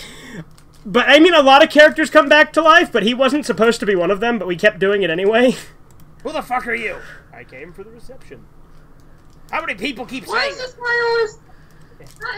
Can we please get this guy to stop breaking into our homes? I thought he died. Didn't he die? Oh yeah, that's right. I acknowledged it. That's right. I don't even care. Because I think we killed them Yeah, off we literally break character, and I'm literally discussing it with Corbin in the episode. in a previous episode, but fuck it. And then Pedro began using the traditional Mexican exercises of climbing the wall, running from the border patrol, and walking on the treadmill. Push-ups. And push-ups. Rated PG-13. Rated PG-13. My dignity is back to normal. Doesn't make... Yeah, I like how he just gets one jacked arm, though. I mean, except for the huge muscles, but other than that... Yeah. Now both my arms are jacked. Thank you for the exorcism. I greatly appreciate it. I love that buff beaner. That's the only way that my kind can get swole. I'm out of here. No, you're not. Take this. Ah, take this. What do you, ah, God, stop. I'm melting. That's like Raiders of the Lost Ark. Yep. What a world. Little known fact about the Mexorcism. The wall climbing tactic used in the Mexorcism was originally a Mongolian technique, but then the Mexicans appropriated it, which is ironic because it's not very appropriate at all. The more you know. Let's see, is there any... Let's see. My hit song. What's that? Yeah? Your My hit song, song. Doo-Doo Feces All Over This Wall, yeah. I think it's like in like some popular movie. Yeah. Oh, Fangs to Raven for to help. There you go. Oh yeah, I listened to Mr. Creepypasta's reading of that. It was terrible. Mr. Creepypasta did a reading of My Immortal. Yeah. Well, that's awesome. Isn't Miyamoto one of the worst fan fictions ever made on the internet? Yes. Yeah. Shout out to Simple Flicks. Oh yeah, insert hilarious joke here. Okay, that's it now. You can go. Now seriously, well actually there's a post-credits scene, so it would be good if you to watch that, but otherwise you're good. And then it would be funny if there just wasn't an announcement. Yeah, that would have been funny. God. So, Masquado, you found the identity of Don Ravioli, yes? I did, Garrett, but you're not going to like it. It's going to tear you apart. Listen, buddy, I've dealt with Lisa plenty of times. I'm used to being torn apart. I know what it's like, too. I think it was from Elfin Lied, wasn't it, that gore? I don't know. Okay, Gary Get Revenge. Here we go.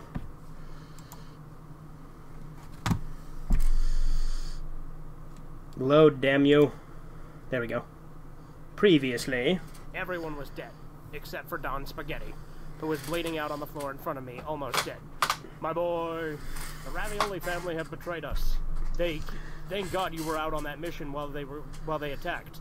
But they sent me on that mission, did they not? Yeah, for some reason they must not have wanted you dead. But run, my boy, run. Build a better life for yourself. Get out of this mess. Run like the wind. Do not go seek revenge. So from that day on, I became a hitman, plotting my revenge for years. You found the identity of Don Ravioli, yes? I did, Garrett, but you're not going to like I love this. I like how he... Like how he teases it, because he's like, alright, enough beating around the bush, tell me, and then it goes to the credits, or to the opening. We will have our revenge. Now... Yeah, like this. Now... I love this joke, because it's like, me on long no enough. more beating around the bush. We beat around the bush a lot. Just tell me, what is the identity of Don Ravioli? Alright, I'll tell you. The identity of Don Ravioli is...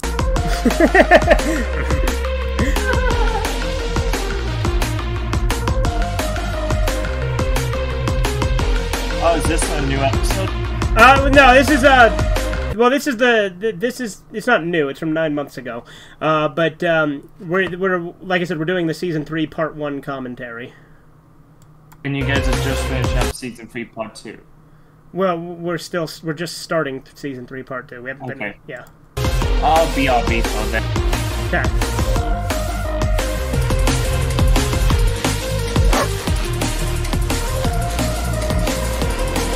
I like how the tank says give peace a chance on the cannon.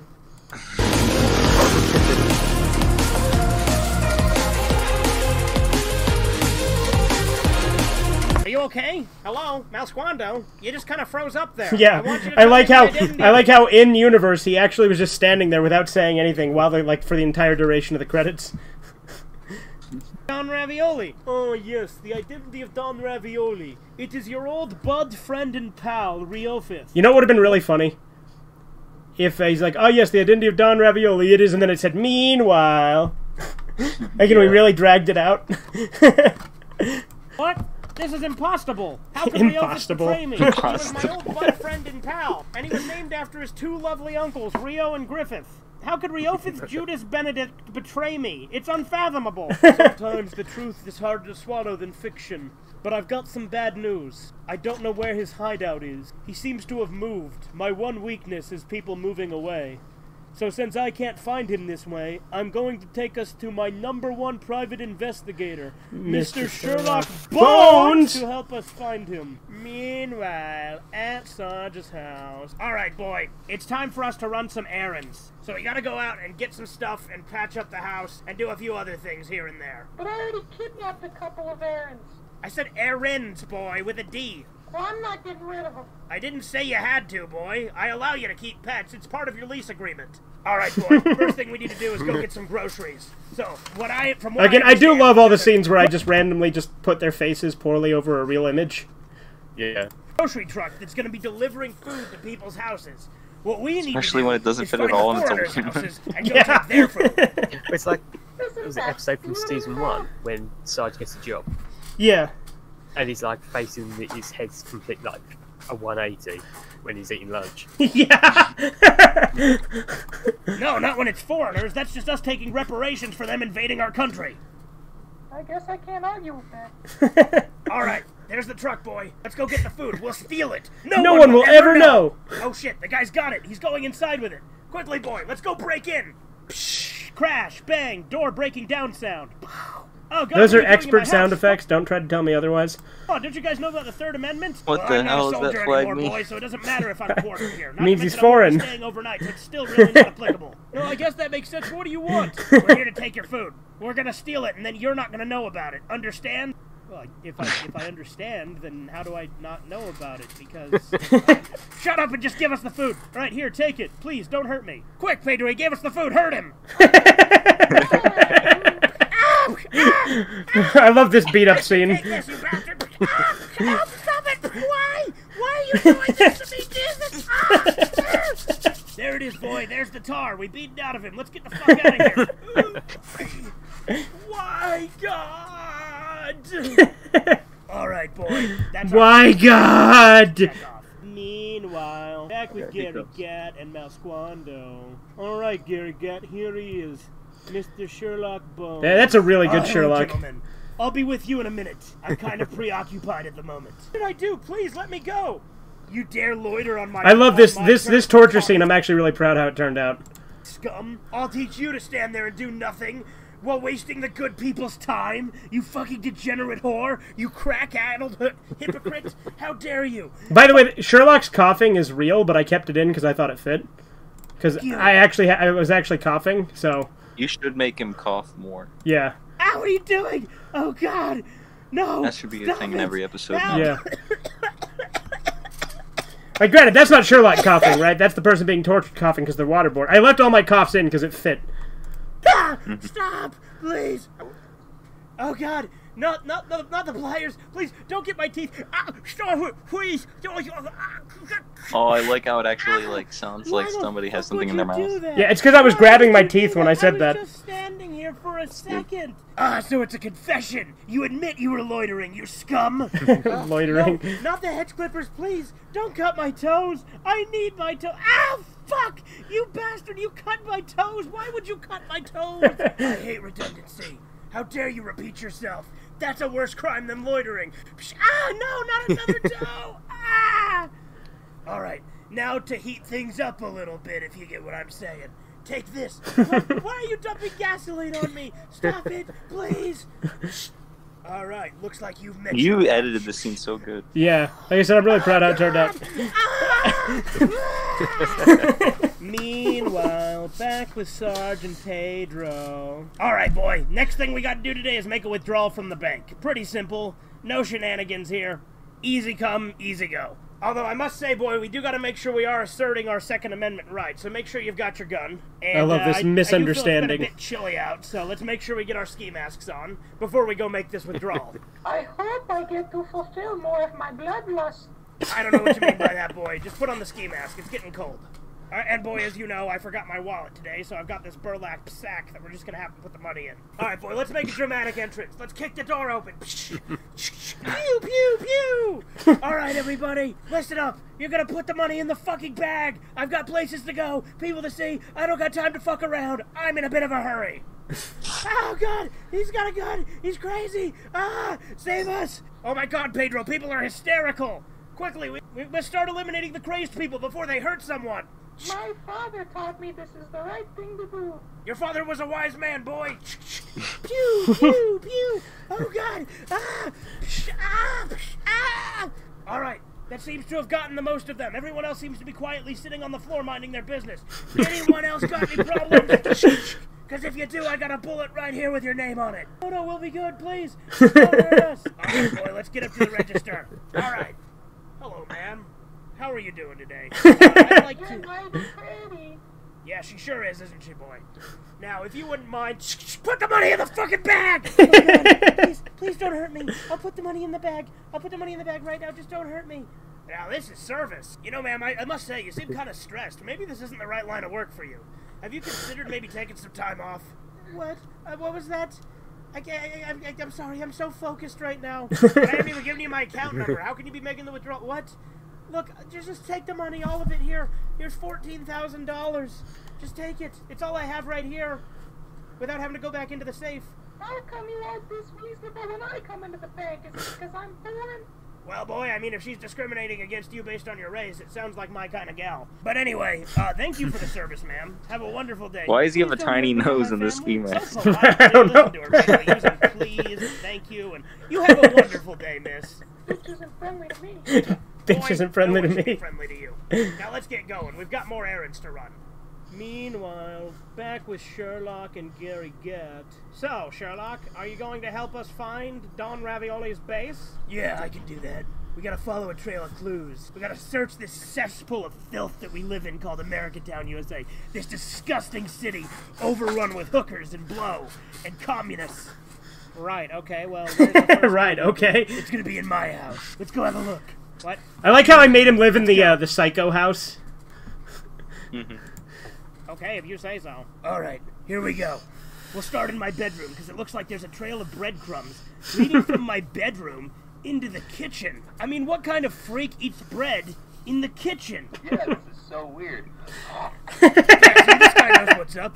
What are you doing in my house? Eating bread. I came to the reception. Yeah, quite a reception it was, wasn't it? Yeah, it was pretty good. Alright. Tell me, did you see who left these breadcrumbs? I have no idea. Oh my god, my toaster's gone! What kind of sick bastard steals a man's toaster? What kind of horrible communist filth steals... So this, the stolen toaster was actually a subplot in a Newgrounds porn game called DFD. So that's where I just took the idea of the toaster being stolen and him taking it super seriously.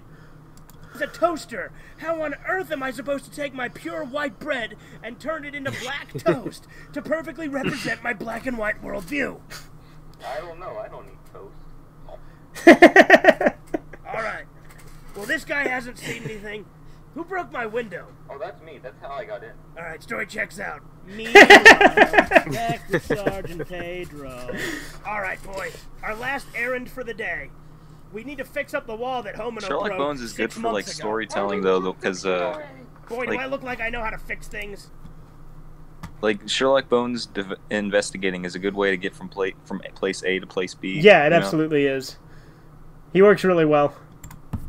Why didn't you hire a carpenter? You think I want to pay those Jews their rates? Have you seen how much they charge? Yes, I hate those dirty Jews and their dirty honor and money. Exactly, boy. You see my predicament. But I happened to take several DIY classes, and since I did build that bunker under the house myself, I figure I know enough about building I can fix it up. But the problem is we didn't have any building materials. I like how they waited until now to fix the wall that Homino broke back in season 1. Yeah. That I'm not going to pay those astronomical rates they charge at Home Depot. So we're going to do something I think is a little bit more fitting. We're going to go to the Children's Hospital and take one of their walls, because they've got 4. 4 is just extravagant for those orphans, dude. I mean, since my tax dollars are funding that hospital... Well, how many days in storage? Yes, they are, my past? I don't know. There's so many 10-minute laters and, like, 12-week laters and friggin'... Yeah, the timeline's very confusing and exactly how much time it took. We should actually make the characters age at some point. Yeah, there you go. Funding it, since those are funding the hospital. Which they're not. Boy, stop interrupting me and stop contradicting me or you're gonna get the cane. Anyway, as I was saying, since Which they're not. That's it, boy, you're getting the cane. Take that! Take it, you little bitch! God damn it, you don't fucking talk back to me! Anyway, boy, as I was saying, because of that, I think it's only fair we take some of the walls, since we're paying for the damn thing. Oh no, I'm seeing stars! Hi, Leonardo DiCaprio!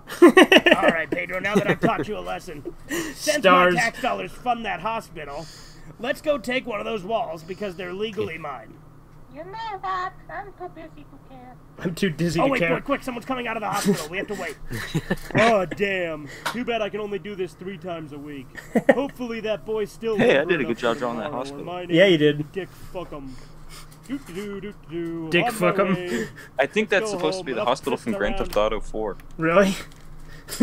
Nice. Here. Alright, boy, he seems to be gone. Let's hook up the tow hitch to the wall, quick. Alright, we got it hooked up. Now let's get the fuck out of here. Just pull this wall out with the car. That's really good. Yeah. Alright, that seemed to knock it loose. Quick, let's Look get at the the hell out of truck. here. Yeah. Oh god, the hospital's collapsing. Oh god, no, look. Oh no, it's crushing the children. Oh god, somebody please save them. Ah! Boy, something The crazy's hospital's going way back bigger. on Yeah. back there. We gotta get the hell out of here quickly. That's a lot of children. Meanwhile, Yeah. back with Sherlock. All right, you boys. Here's the second clue. We gotta go down and talk to my secret sources of information. I'm sure you guys didn't know this, but I talk to sailors down at the dock a lot because they seem to have a lot of information. So I'm gonna go down and we're gonna talk to them. Now, I'm gonna go ahead and initiate the conversation. Let me do the talking. Ahoy there, Captain! Have you been seeing anything strange around here lately? Why the fuck are you talking like that? You gotta talk to them in their own language. Sailors only speak sailor mouth. Yar, I be seeing this fucking crazy fish town. Oh, that's good. Over across Yeah. the sea, over yonder, over fucking Looks there. so good. This shithole town called Innsmouth. See, this where is they why have it's so fucking great to fishermen forget running their things. fucking Yeah. country Because you get to town. see it again. I see what you mean. They really do have a sailor mouth. That, Yes, and then and I that. also have scurvy. I have ringworm. It's true, I seen it myself. Okay? Innsmouth. I'm gonna make a note of this because this sounds really interesting. Oh yeah, we do need to do Shadow over Bones, don't we? And if that isn't excellent foreshadowing, I don't know over what is. bones. Yeah. Now then, either of you have heard any rumors lately? There's a place called Solstheim. It's a horrible place. It has werewolves. Kind of looks like Skyrim. Solstheim. Interesting. A werewolf island. Where's it located? Yeah, we were also going to do an episode of Sherlock investigating Solstheim. Off the mainland. Alright, I'm gonna make a note of that. We gotta- Maybe I should actually use some Morrowind gameplay footage and like do a Sherlock voiceover for the Solstheim episode. Yeah, that sounds like a good idea.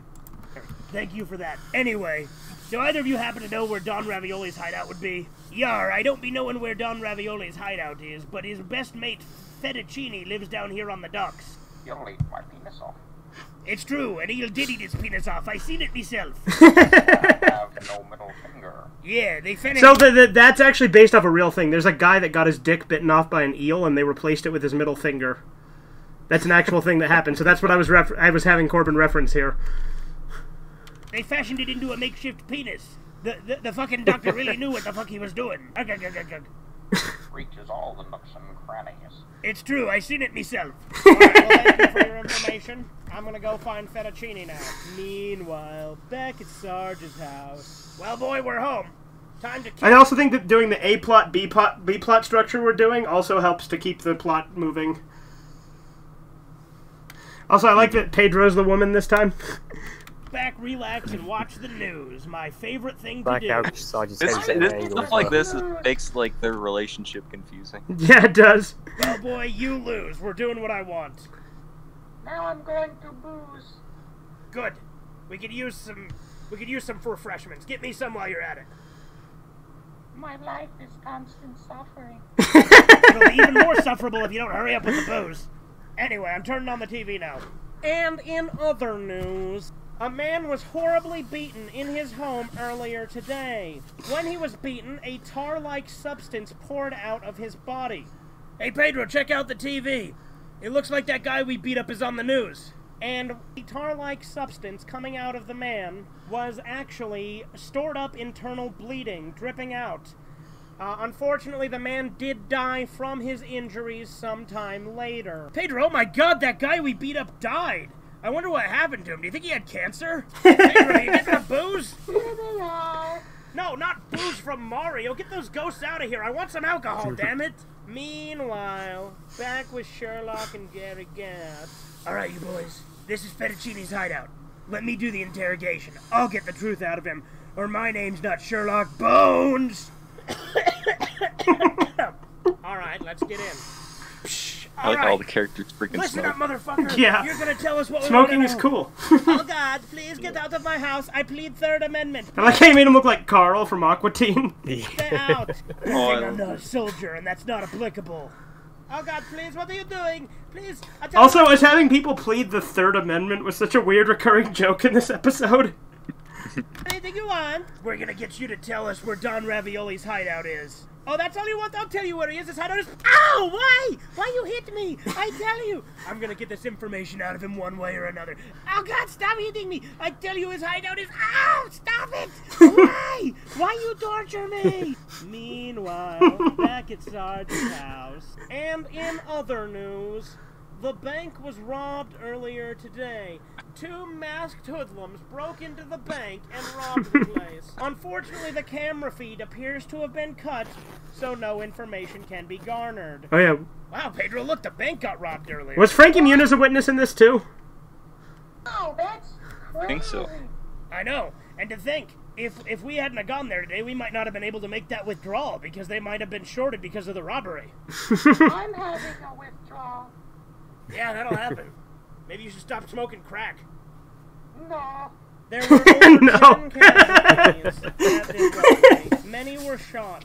We do have one of the survivors, however. Oh yeah, this they're interviewing the only survivor. Excuse me, sir. What did you witness? You say it was 2 black teenagers, and they were wearing gang apparel. Yes, that does sound like the typical hoodlums we deal with in this town. If only the crime bill had been passed. Should I reveal the secret about this character, Corbin? Yeah, I don't care. So this character is actually Sherlock. These must take place at different times, because we decided that this is Sherlock. What? The reference to the question. Yeah, and also, since he's a redhead, it's kind of like Rorschach. Yeah, well, the question's also redhead. Oh, okay. But yeah, so this guy is Sherlock, but his actual face is the skull. It's just he's wearing a human mask. Mm-hmm. Sooner. Oh no, our witness seems to have collapsed. He seems to be dying for some Which also reason, is cool because Rorschach thinks of his mask as his face. Yeah. We dealt with earlier. Oh god, Pedro, I can't believe the world that we're coming to today. I can't believe some fucking black teenagers robbed the bank. Why did these black teenagers do all these bad things all the time? I mean, they're committing so many crimes in this town. I thought we robbed the bank and killed all those people. What? No, we just went and made a standard withdrawal, boy. What are you talking about? Maybe it's the coke. Yeah, probably. You should switch to Pepsi like a real man. Yeah, that's what I meant. Meanwhile, back with Sherlock. Oh god. Oh, please stop hitting me. I tell you already. Please, you already pissing blood. Yeah. I'm an amputee, goddamn you. Ah, please. So that line, you cut off my legs, now I'm an amputee, goddamn you, that's a line from Flagpole Sita, which was used as the theme song for Peep Show from Series 2 and onward. Let me speak. His hideout is at 123 Fake Street. Boys, listen! He told us! My tortures worked! You didn't have to torture me. I just barely was able to get enough words out for you to hear what I was trying to say at the start. Yes, could I have a glass of water? I'm very dehydrated. Just water, please. No. What? No water? I said no. No. When I look at you and whisper no, you deal with it. Alright, boys. We know where to go now. Quickly, let's gear up and go to 123 Fake Street. Meanwhile, back at Sarge's house, and our top and final story tonight, some horrible monster has destroyed the children's hospital. Oh my god. Pedro, you hear this? What kind of sick monster would destroy the children's hospital? And to think we were just there! Me, I'm the sick monster. Pedro, I wasn't asking about your personal life. I was telling you, look at this. Aye. There was only one survivor. All the rest of the children have died. The one survivor is a young fat boy named Pudge Pudgerson, who had recently been visited by his least favorite uncle, Dick Fuckum. But other than him, there have been no other survivors. However, we do have one witness, a Mr. Frankie Muniz, who saw the whole thing. Yeah, actually, I did see the whole thing. There was an old military sergeant and a Mexican. Actually, I think he was a German pretending to be a Mexican, or maybe he was an Austrian. I'm not sure. The point is, I like how he's actually correct here, though. Yeah. Mexican, but he was pretending to be. And I think he might have even been a cannibal. And I think they were hooking up a tow hitch to the wall of the hospital with an old truck, and they were just pulling it. No, that doesn't sound right. That's not how it happened. I'm sorry, I'm being forgetful. I'm not known to do that. That's actually a rumor. It's not true at all. So the reason I said that is because Frankie Muniz, did an interview later on where he said that the claims of him having bad memory were exaggerated, and that, it was blown out of proportion. So that's me saying, oh, I'm not forgetful, it's just a rumor. I'm not forgetful. Oh, hi, I'm Frankie Muniz. What are you guys doing here? We're here to interview you about the Children's Hospital. Oh, that's right. Yeah. No, I'm sorry. I lost my train of thought. I'm not forgetful. That's just a myth. No, what happened was Marty Wolf stole my script and was making a movie out of it. And there was a whole bunch of shenanigans where I turned him blue and did all these other horrible pranks on him. And Amanda Bynes was there, and Urkel was a limo driver. What does that have to do with the Children's Hospital being destroyed? Oh my God, the Children's Hospital was destroyed? Jesus Christ, when did that happen? Well, boy, I really hope they catch the black teenagers who did this. I am that black teenager. I am that black teenager. When you're Spanish, sometimes I can't understand what the fuck you're saying. Meanwhile, back with Sherlock and Gary Gatt. Alright, here we are. We're gonna get Reopith, and you're gonna get your revenge, Gary Gatt. He's gonna pay for all the wrong he's done. Actually, he has a bone to pick with him. Nothing wrong. I'm here to tell you that he was actually in the right. He's the good guy. Just like Kara in Undertale. Rio is gay. And, Rio in Devilman. And Griffith in Berserk. And Hitler in World War II. Is his hair thought bubbles? And, yes. Let me tell you something, boy. His hair is thought bubbles. About wrong. With all the filth I deal with on a regular basis in this goddamn forsaken city, all the sludge in the streets, the slime that call themselves human beings. Zipperheads running around causing a ruckus. I know a thing or two about right and wrong. And let me tell you something, boy. He's wrong. I was just expressing my opinion. That's enough of that. I'm gonna deal with this guy, Gary Gatt. You go get the big boy. I was just expressing my freedom of speech. I plead the First Amendment. Well, unfortunately, you're releasing communist propaganda, and that unfortunately overrules it for me. So now it's time that you die. Oh God, what are you doing? Everyone point and laugh. All right, well, I'm gonna go get Reopith. Reopith, there you are, and here I am. It's time. Why, hello there. Tell me something, Reopith, before we fight. Why did you do it? Why did you kill Don Spaghetti? Why did you kill the one person I cared about? I love this the fight. Funny, but another story is that another thing I could say is that it was to toughen you up, make you strong. You thought that would make me strong? Well, I guess you're right. Unfortunately, you didn't know that strength would be used against you. But we're friends till the end, remember? This is the end, friend. Come on, take it easy on me. I'm your bud, friend, and pal. You really think I'd take it easy on you? A piece of shit like you? Fucking that Giorno, I love that picture.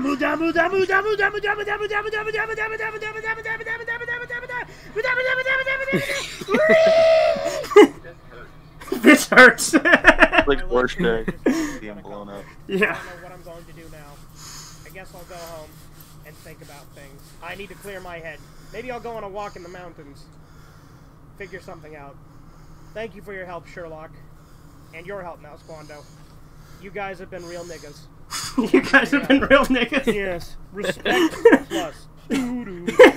Respect plus. Meanwhile, back at Sarge's house. Alright, boy, it's time to get ready for bed. What do you say we go brush our teeth? As you know, I brush my teeth with tar. And we managed to get some today. Isn't that something? I brush my teeth with tar because I'm a strong boy. I'm brushing my teeth with ashes of the dead Jews. Oh, you got some tooth powder, do you? How American.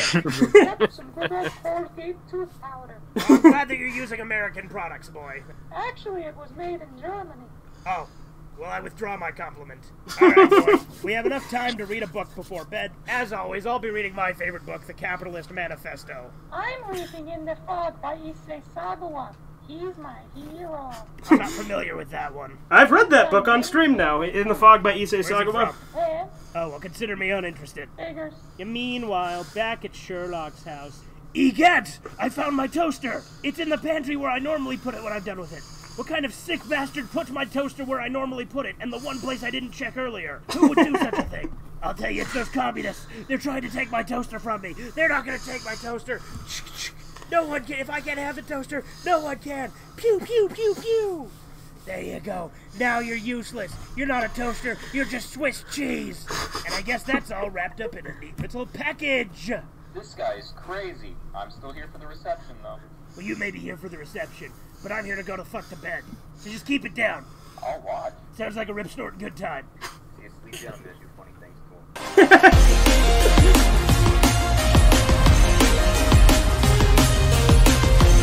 The credits are really loud on this one. Oh, the Nexus picture. What? The Pitcher. Oh, yep. The Pitcher is next, yep. Is that the last one? So far, yeah, because No More Monkey Business we're still working on. Jorno's theme you can't hear very well. I actually heard it for the first time this time because I had headphones on because we just played it through the computer and I didn't realize it didn't pick up very well. I like how I said Yes by Roundabout, but Roundabout is the song and Yes is the band. Thanks to Raven, again, of course. Shout out to Simple Flips. Special thanks to Liam. Okay, so, special thanks to Liam, if you don't know, is the example YouTube uses for a shout out. So, like, it's just like a hypothetical, so that's why I always put that. And shout out to Simple Flips as a meme, so there you go.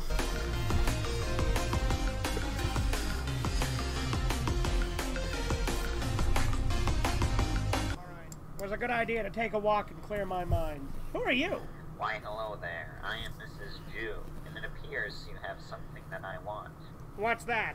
Your body, and not in a gross way. Not in a gross way.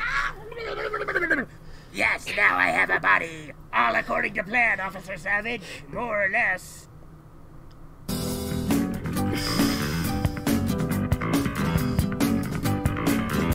Alright, now the Pitcher, the final one we have so far.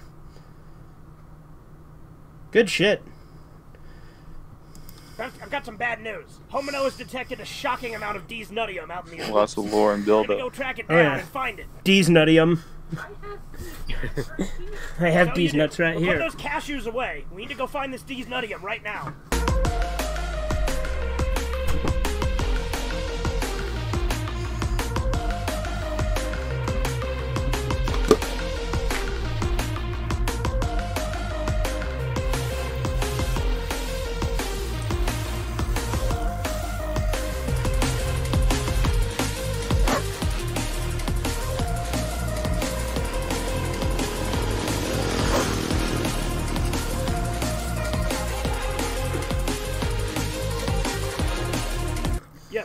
I told the sergeant about it because D's-nutium is a serious threat. It's what powered the Pedro fiend and created similar monstrosities, such as the Apist. Oh yeah, I remember the Apist. Pedro, you did horrible things to him when you were a monster, remember that? Oh boy, the way I did my sick measures.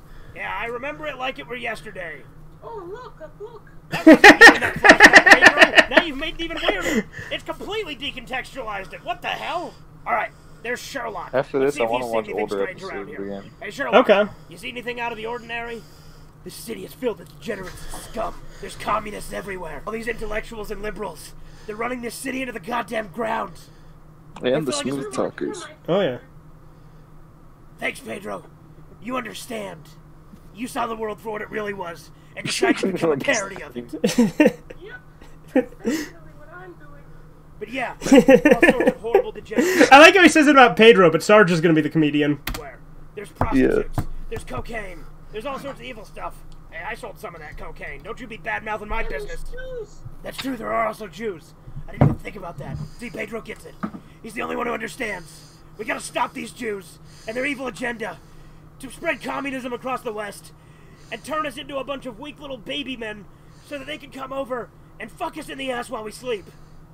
Lots of good things are being said. So nothing out of the ordinary then? No, pretty much like any other day. How are you? Not too bad, boy. I'm trying to find some D's nuttium. You also gotta find the gems. What the fuck are you? Oh, I'm not Spyro. Not Spyro, there he is. Spyro, but not. But not. There's Rem, that's my boy. Hold up. What the fuck is this? What is this I'm looking at in this script here? Well, it's not. I love the picture. That's great. Imagine Spyro. Okay. He's in his video game. Right. He's running around, he's hitting the bad guys, he's flaming their asses, getting gems. That sounds kind of gay. Well, it's not inherently gay. It's not inherently gay. Then you have a kind of not Spyro character, so it's like it's Spyro who does all these things, and then it's not Spyro. I'm not gonna do that. I'm not gonna get the dragon.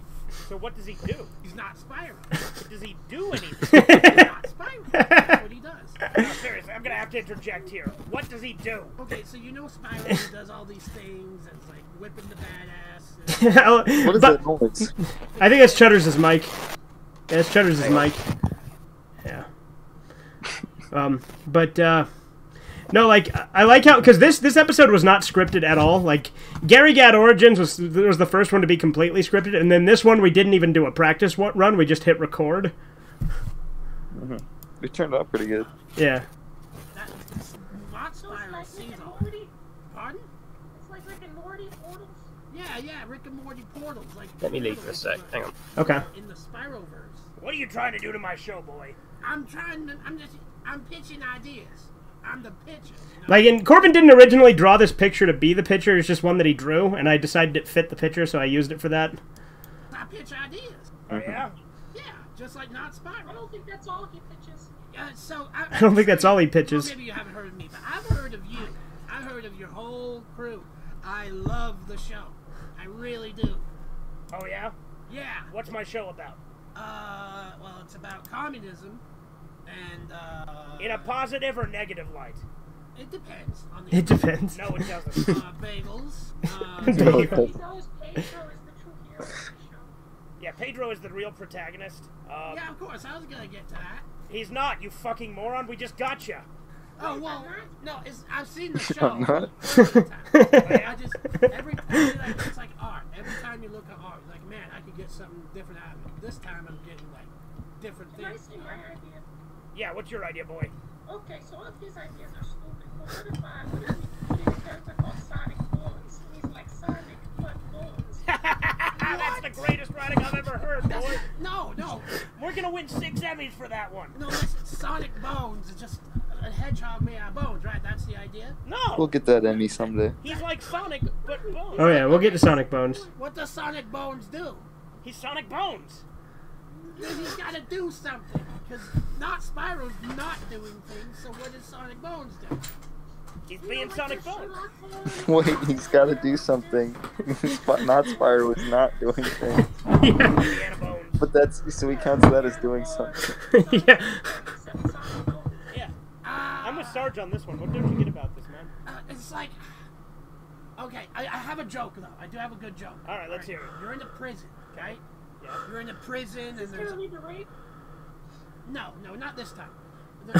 You're in this prison. Not this and time. there's all these people, and they're in uniforms because they're prisoners, and you're a prisoner in that prison, right? And By the way, the reason he said this joke is this is an actual joke he tried to tell to me, and I told him, no, it's not funny. But then I told him he should use it for this, because just how unfunny it is. that you got in the cafeteria of prison because you're a prisoner. Can we change this from prison to Jew camp so I feel better about it? Yeah, I'm inclined to agree. That Can would it make be it. a Jew prison? Is that a good compromise, boy? Okay, good compromise. Okay, Jew prison. Like, oi. Like, there's a bunch of oi. That's the compromise. And then you have this plate of food, and you're picking up the food, and it's like this tiny bit of food because you're a prisoner, right? And then you eat all the food, and like, man, my stomach was too big for my eyes on this one. And then you finish off. But yeah, like, that's my stomach was too big for my eyes. That was the actual punchline to the original joke he told me. And he thought it was, like, super clever. And I'm like, no, it's fucking not. That's fucking retarded. Finish you off.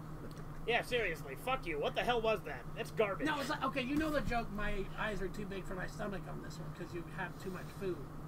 It's like the opposite. You really need to get laid. For your information, I have a husband. Oh, so you're queer. Maybe. The receiver is his name. So you're pitcher, he's receiver. Yeah, I guess. Sometimes. Is there any We'll have him come back as the receiver. Yeah. dumb puns with your name? Do you play baseball or some shit? I do play baseball. I play mad game of baseball. Actually, I have an idea about baseball. All right, let's hear it. Okay, so it's like MLB, you know, Major League Baseball. Right. It'll be LLB, Little League Baseball. That's already a thing and not a joke. Mega League. It's like big people. Big people. Yeah, is it black people? Sometimes it can be black, brown, green, blue, orange, whatever. You know? That's not fair. You have to keep black people. Yeah, that puts them at a serious disadvantage. Do you know how good of athletes those guys are? Okay, they get 10 seconds to run without even hitting the ball. Does that work? No, it Oh, doesn't. I think it does work on some level. You know, have you seen the movie The Sandlot? Yeah. Me neither. Me neither. It's such a good joke. All my ideas, actually. I want to stress that. It should be. Hey, what's up? What's up? Yeah, bring that pitcher of beer over here, boy. So, Steven, we're doing a Sarge and Friends Season 3 Part 1 commentary. So, Oh, okay. Am I interrupting that? No, you can join in. It's fine. Oh, okay, cool. Regretfully and hesitantly. I think I saw part of the picture, but my most recent one was the Gary Gat Origins, but I'm starting from the beginning lately. Origins or Revenge? The Origins, and then I saw the Revenge. Okay. But I actually saw the Revenge first. Oh, okay. I like the part where he turns into like Goku and beats up the guy who killed Don Spaghetti. That was well, he doesn't turn to Goku. He turns into Giorno from JoJo. But yeah. Oh, okay. I actually only saw the first episode of JoJo last night. Oh, okay. Yeah, so Dio's a dick. It's not like fake beard. Yeah, Dio is a dick. Beard hair, and maybe it's like. I agree with everything he did in that first episode. When he uppercutted the dog, that was so funny. That was. Yeah, I thought it was a comedy because of that scene. When I first watched it. I'm all on board with you with the hanging people on hooks, as long as they're foreigners. That's fine. But the beard, that's too far. I know this is a commentary on this season, but on Gary Gat's Revenge, my favorite part is when they beat the tar out of that guy and actual tar-like substance. So it's funny you say that because Gary Gat Revenge is part of this season. So. Oh, okay. I don't know the continuity there. Yeah, Gary Gat Revenge is the. Gary Gat Revenge is the current is the episode before this. The picture's the latest episode. Gary Gat Revenge is right before it. Oh, okay. You trying to find the playlist you were gonna say? Yeah, I'm trying to find the playlist on your channel. If you sort by last video added, it might be easier, or you can just go to my channel and search it. Like, you can search the channel. Show. Anyway, I'm gonna hit play again. Okay, I'm not letting you off the hook for this one. You'll be hooked to it. This is also a shit show, by the way. It's doubling as a commentary and a shit show. I'm recording and streaming. Hey, is my mic still sounding hairy? It's a lot better. Oh, okay. It's on its way out. Like when you talk, it's still a little fuzzy, but it's not just randomly doing it anymore. But, like, my thing is, when I saw the Sergeant Bastard Christmas, because I just recently started from the beginning, it said he was from a different show. Do I need to know that to get into this one, or...? No, not necessarily. It's no longer canon. No, it's still canon. Oh, okay. Well, I thought we were going to redo it. Well, we did redo part of it.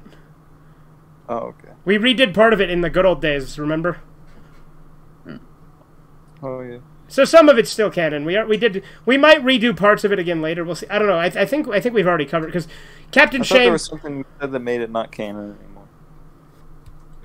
anymore. There might be elements of it that are not canon anymore, but the show overall is still canon. But yeah, you don't need to watch to understand. Yeah, you don't. And that'd be the joke. We'd call it the hooker story. Look, your ideas are all terrible. We have wonderful ideas on this show. Like, on Thanksgiving, all of our characters eat chunks of bus as part of the meal. Yeah. It's clever. I remember, like, bus Thanksgiving is what you called it. No. Thanksgiving bus. No. Thanksgiving with a chunk of bus in the middle. It's literally just called a Sergeant Friend Thanksgiving. Yeah. I forget sometimes. I've seen the show many times. All right, what's my name? John Bastard Sarge. Bastard. No. Sergeant Bastard Friend. No. Clay Aiken. Oh. Clay Aiken. James Bastard the Third, you fucking pleb. Well, yeah. That would be fucking pleb. Oh yeah. Process, yeah. So is it just you and Corbin that do the voices? Look, usually, but this also had my friend Rem in it. No deeper meaning or thought. Okay. Exactly. Shallow and pedantic. Is Corbin Pedro or? Yeah. Yeah, I'm Pedro. Yeah, the one starring Rob Schneider. I like how. Of course. So the movie. Yeah, well, we're doing voices, you know. Well, I know you're doing voices, but even then, I can't imagine Corbin's voice, high squeaky, sounding that different. It gets harder for him to do the voice now, though. Oh, okay. But yeah. That's a movie, but I'll be making another movie, and it'll be called Whale Storm 5. I don't think you actually. It's like imagine a metaphor. Imagine a metaphor. You talking about fun slavery?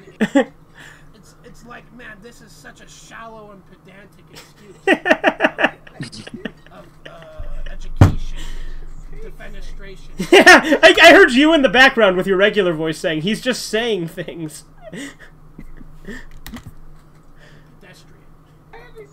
Pedestrian. Yeah, he literally just said a bunch of words strung together. Give it some thought. I mean, we have clever ideas. Like Pedro here. Take him, for instance. Pedro, he's a Mexican, right? Yeah. And he's totally a Mexican. He's not a... He's totally half Mexican. He's not the son of Even though he's Han Silver. Okay. Oh, yeah. He's actually yeah, that makes sense. Yeah, he's a cannibalistic Mexican. Who's also a sadist and a masochist. And also became a giant abomination one time called the Pedro Fiend. Yeah, I remember that. That was episode 48 or something, right? There's not even that many episodes. No, 48. I know it has something to do with the 8. No, there was no 8. This guy's not a real Pedrophile. I mean, I'm such a... Yeah, so Pedrophile is what the fans of the Sarge and Friends are called, is Pedrophiles. Is that what you call people watch the show, Pedrophile? Yes. Well, all 5 of them. Yeah, all 5 of us. Except minus 3. Yeah. Pedro fan that I just know everything. Oh, so yeah? I have to convince myself. You're such a Pedro fan. Name 5 of his albums. If you don't know, that's a reference to, like, gatekeeping, like, subreddits where, like, people are like, oh, yeah, you like Queen so much? Name 5 of their albums. Oh, okay. Yeah. Like interrogation almost to see if you're a fan of something. Yeah. Okay. Well, I'll get back to you on that, but you keep going with your idea. What idea? You know about with sharks? That was your idea. Oh, yeah, Wellstorm 5. Why did we hire this I like how those 2 pictures just line up completely like they're looking at each other. Yeah. Oh, Scarecrow's in here. Boy, he's saying you're retarded. Hello. Yep. Hey, what's up? So, Scarecrow here is the one who did the title card for Sarge and Friends. Oh, okay. And some of his art is in the show and other places, too. Does he also do a lot of the illustrations for the characters? No, like he did like this one. He did this one. Oh, so he did that version of Pedro? Yeah. So this is alternate universe Pedro, which is so the versions that are his art are the alternate universe versions. That's how I distinguish. So in this episode, it's alternate universe Sarge and Friends, essentially. Kind of. So it's a little complicated, but yeah. For this part, yeah. Oh, okay. I'll put more than that in your mouth if you don't shut the fuck up. God damn it. I forgot I said that. You can at least agree that if we get Whalestorm 5 off the map, it's going to be a great, fantastic... It's a whale. 1 through 4. No. No, just no. Don't even mention 1 through 4. That was a disaster. I don't know. I have an idea. What if there's this guy, and he thinks he's a woman, goes to the hospital to get a sex change, and then they lock him up for being insane? That's how it should be, boy. I mean, yeah, like what he was saying is kind of like Wellstorm 5. Wellstorm 5 is all these people come together. I'm going to stop you right there. What does this have to do with Sarge and Friends? This is the Sarge and Friends writer's room. Oh. And we're writing a movie that's completely unrelated. I'm so confused. Well, I don't know if that's also an in-show joke, but are you guys actually also going to write a movie, or is that just like for that episode you said that? So, if you didn't catch, this guy is pitching an idea for a movie that we're not going to do. So, we're trying to get him to write episodes within the universe. Because in the alternate universe, there are versions of us that are in the show, writing the show within the show. So there are versions of Sarge writing episodes of Sarge and Friends within the show. Yes. But also you're in this episode. So yes, because me, Corbin, and Sarge are all writers within the show. It's like... So it'd be an alternate like reality. But you're not supposed to understand. Yeah, there you go. No, but like, so... It'll make more sense once you've seen the problem with Pedro.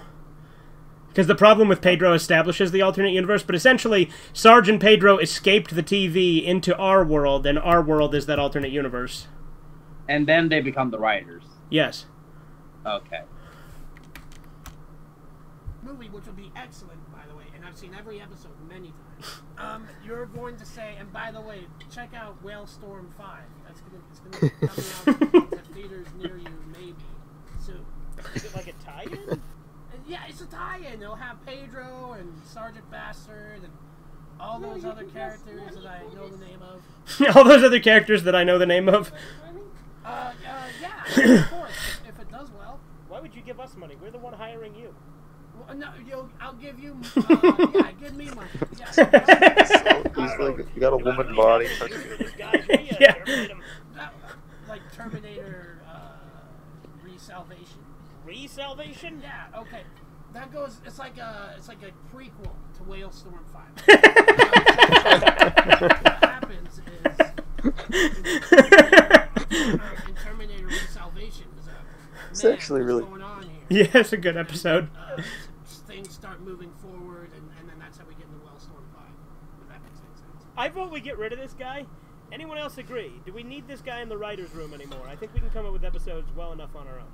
I think we should keep him as a slave and torture him for no reason. Are we talking like fun slavery? Are we talking like fun slavery? What kind of fun slavery is there? Where are you from? Like originally. Like actually Earth? Like on the Earth? As opposed to what? As opposed to Mars or something? I don't know. You're not from Mars, are you? No. Then why'd you bring it up? I just want to make sure we're on the same page. Where did you go to Mars? Brookington, Brooklyn, New York. Brookington, Brooklyn, New York. Okay, he's not a foreigner, so I have no interest in getting rid of him. At least not lethally. What if I pitch one more idea? Would that smooth everything over? It's a good idea. Yeah. Okay, so imagine a world, right? It's full of plastic and garbage and angry people. That's our world. Yeah, that is our world. No, it's different though because everyone's wearing like That noise is bad. Yeah, it is a little bit. Oh, hang on. Okay. Same Alright. shirt, especially. So what do you think? Is there some deeper meaning behind the shirt? I mean, I think that's all we would have to afford for the budget. Is there any like real reason to the shirt? Like they're long sleeve shirts. Yeah, like is it dystopian? Is it apocalyptic? Okay, it's like how I described, but they're wearing shirts. And everybody wears a shirt, but it's not like real life. No, it's way different. There's a lot of nuance and exposition and exfoliation and transportation. Yeah, I was there. Transportation. So are we good? No. That was like my best idea, I think, besides on Spyro. Are you sure? Okay, I'm getting my gun. Get the gun, boy. Teach this bitch a lesson. Oh, no, please. I love everything. I love your show especially. I just don't want to die. Pedro, shoot him in the fucking head. No, please. Please don't. Please. Pew, pew. His blood is a thought bubble. Ain't so hot now, is he, little punk? Why are you doing this? Shut the heck up. You're drunk. Meanwhile, back in the main universe. You're Alright, trying to that me sure is was an interesting disgusting. question. No, it is. We found that deontonium before it caused any problems, am I right? My favorite part of the quest is when we met a retard. Yeah, mine too. Watching? Say not Spyro. What do you have to say about this, our Oh, long-time it's friend? near the end of the episode. Yeah, we're near the end. Okay. Oh boy. So, like, I love how not Spyro's voice is completely This is different. basically like YouTube. No, what should I say? Should be basic. It's basically like whatever your shit comes out of your head, you know. Well, kind of. I mean, there's a deeper story and, like, lore that we have, too. So, like, that's the way we balance it, is I come up with a lot of the deep, like, lore that's, like, a continuous story, and then Corbin helps me keep it funny by coming up with a bunch of crazy bullshit. Still have a hard time believing that Corbin's voice can go that high. It can. I know it's an impression, but I couldn't tell that was Corbin. Yeah. I mean, I can't. Yeah, see, he just did it. He just did it right there. Hey, my voice can be like this. Hey, wait a minute. Okay, then. Sorry. Pay your fare. Pay your fare. Well, that's something. That's an interesting nasally voice. Okay. That was sus. No. Yeah, chasing that purple dragon. Yeah, that's my whole character. I love how he has a McDonald's patch. They killed my creator slash voice actor. And, yeah, his voice changed, so we just said, oh, it's because we killed the pitcher, so we recast him. They just, like, stole his idea? Yeah, they stole his idea. They just killed him and took it? Yeah. They, like, tell him it was terrible, too? Probably. It was rough. What the hell? Yeah, I know. What kind of show is this? Appearance of the pot smoking Spyro. So funny. Anything else we want to put in this That's one? Mama to you, Mama. That's not Spyro. Well, you said it was not Spyro. Yeah, it's not Spyro. Yeah, but is this the only appearance of him? Yes, so far. Oh, okay. Oh, that's it for the writers. So if you guys didn't catch, I said, anything else we want to put in this episode? And then Pedro said, my penis. Pretty fun. This has been a very fruitful meeting. It's been very confusing and blending and... Fruitful like my loins? He knows what's up, doesn't he? Alright, Beto, what do you say we get home to... I called him Pedo. I just noticed that. I fucked up there. I was literally about to say that. Yeah. I start beating you with the cane for old time's sake. I would say that sounds like my kind of thing. That sounds good. Alright, let's do this. Leroy Jenkins.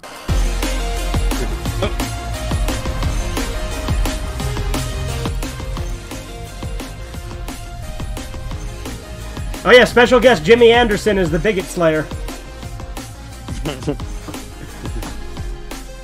We actually will have the bigot slayer appear in the next episode. What the hell is this? No fucking post-credit scene? This is not the quality I'm used to. Kappa. And then he died. Alright. That was Season 3, Part 1 of Sarge and Friends. The first 5 episodes of Season 3 so far. We normally do one, like, season commentary altogether, but we didn't do that this time. But that's going to do it for this commentary. I'll see you guys later. Toodles.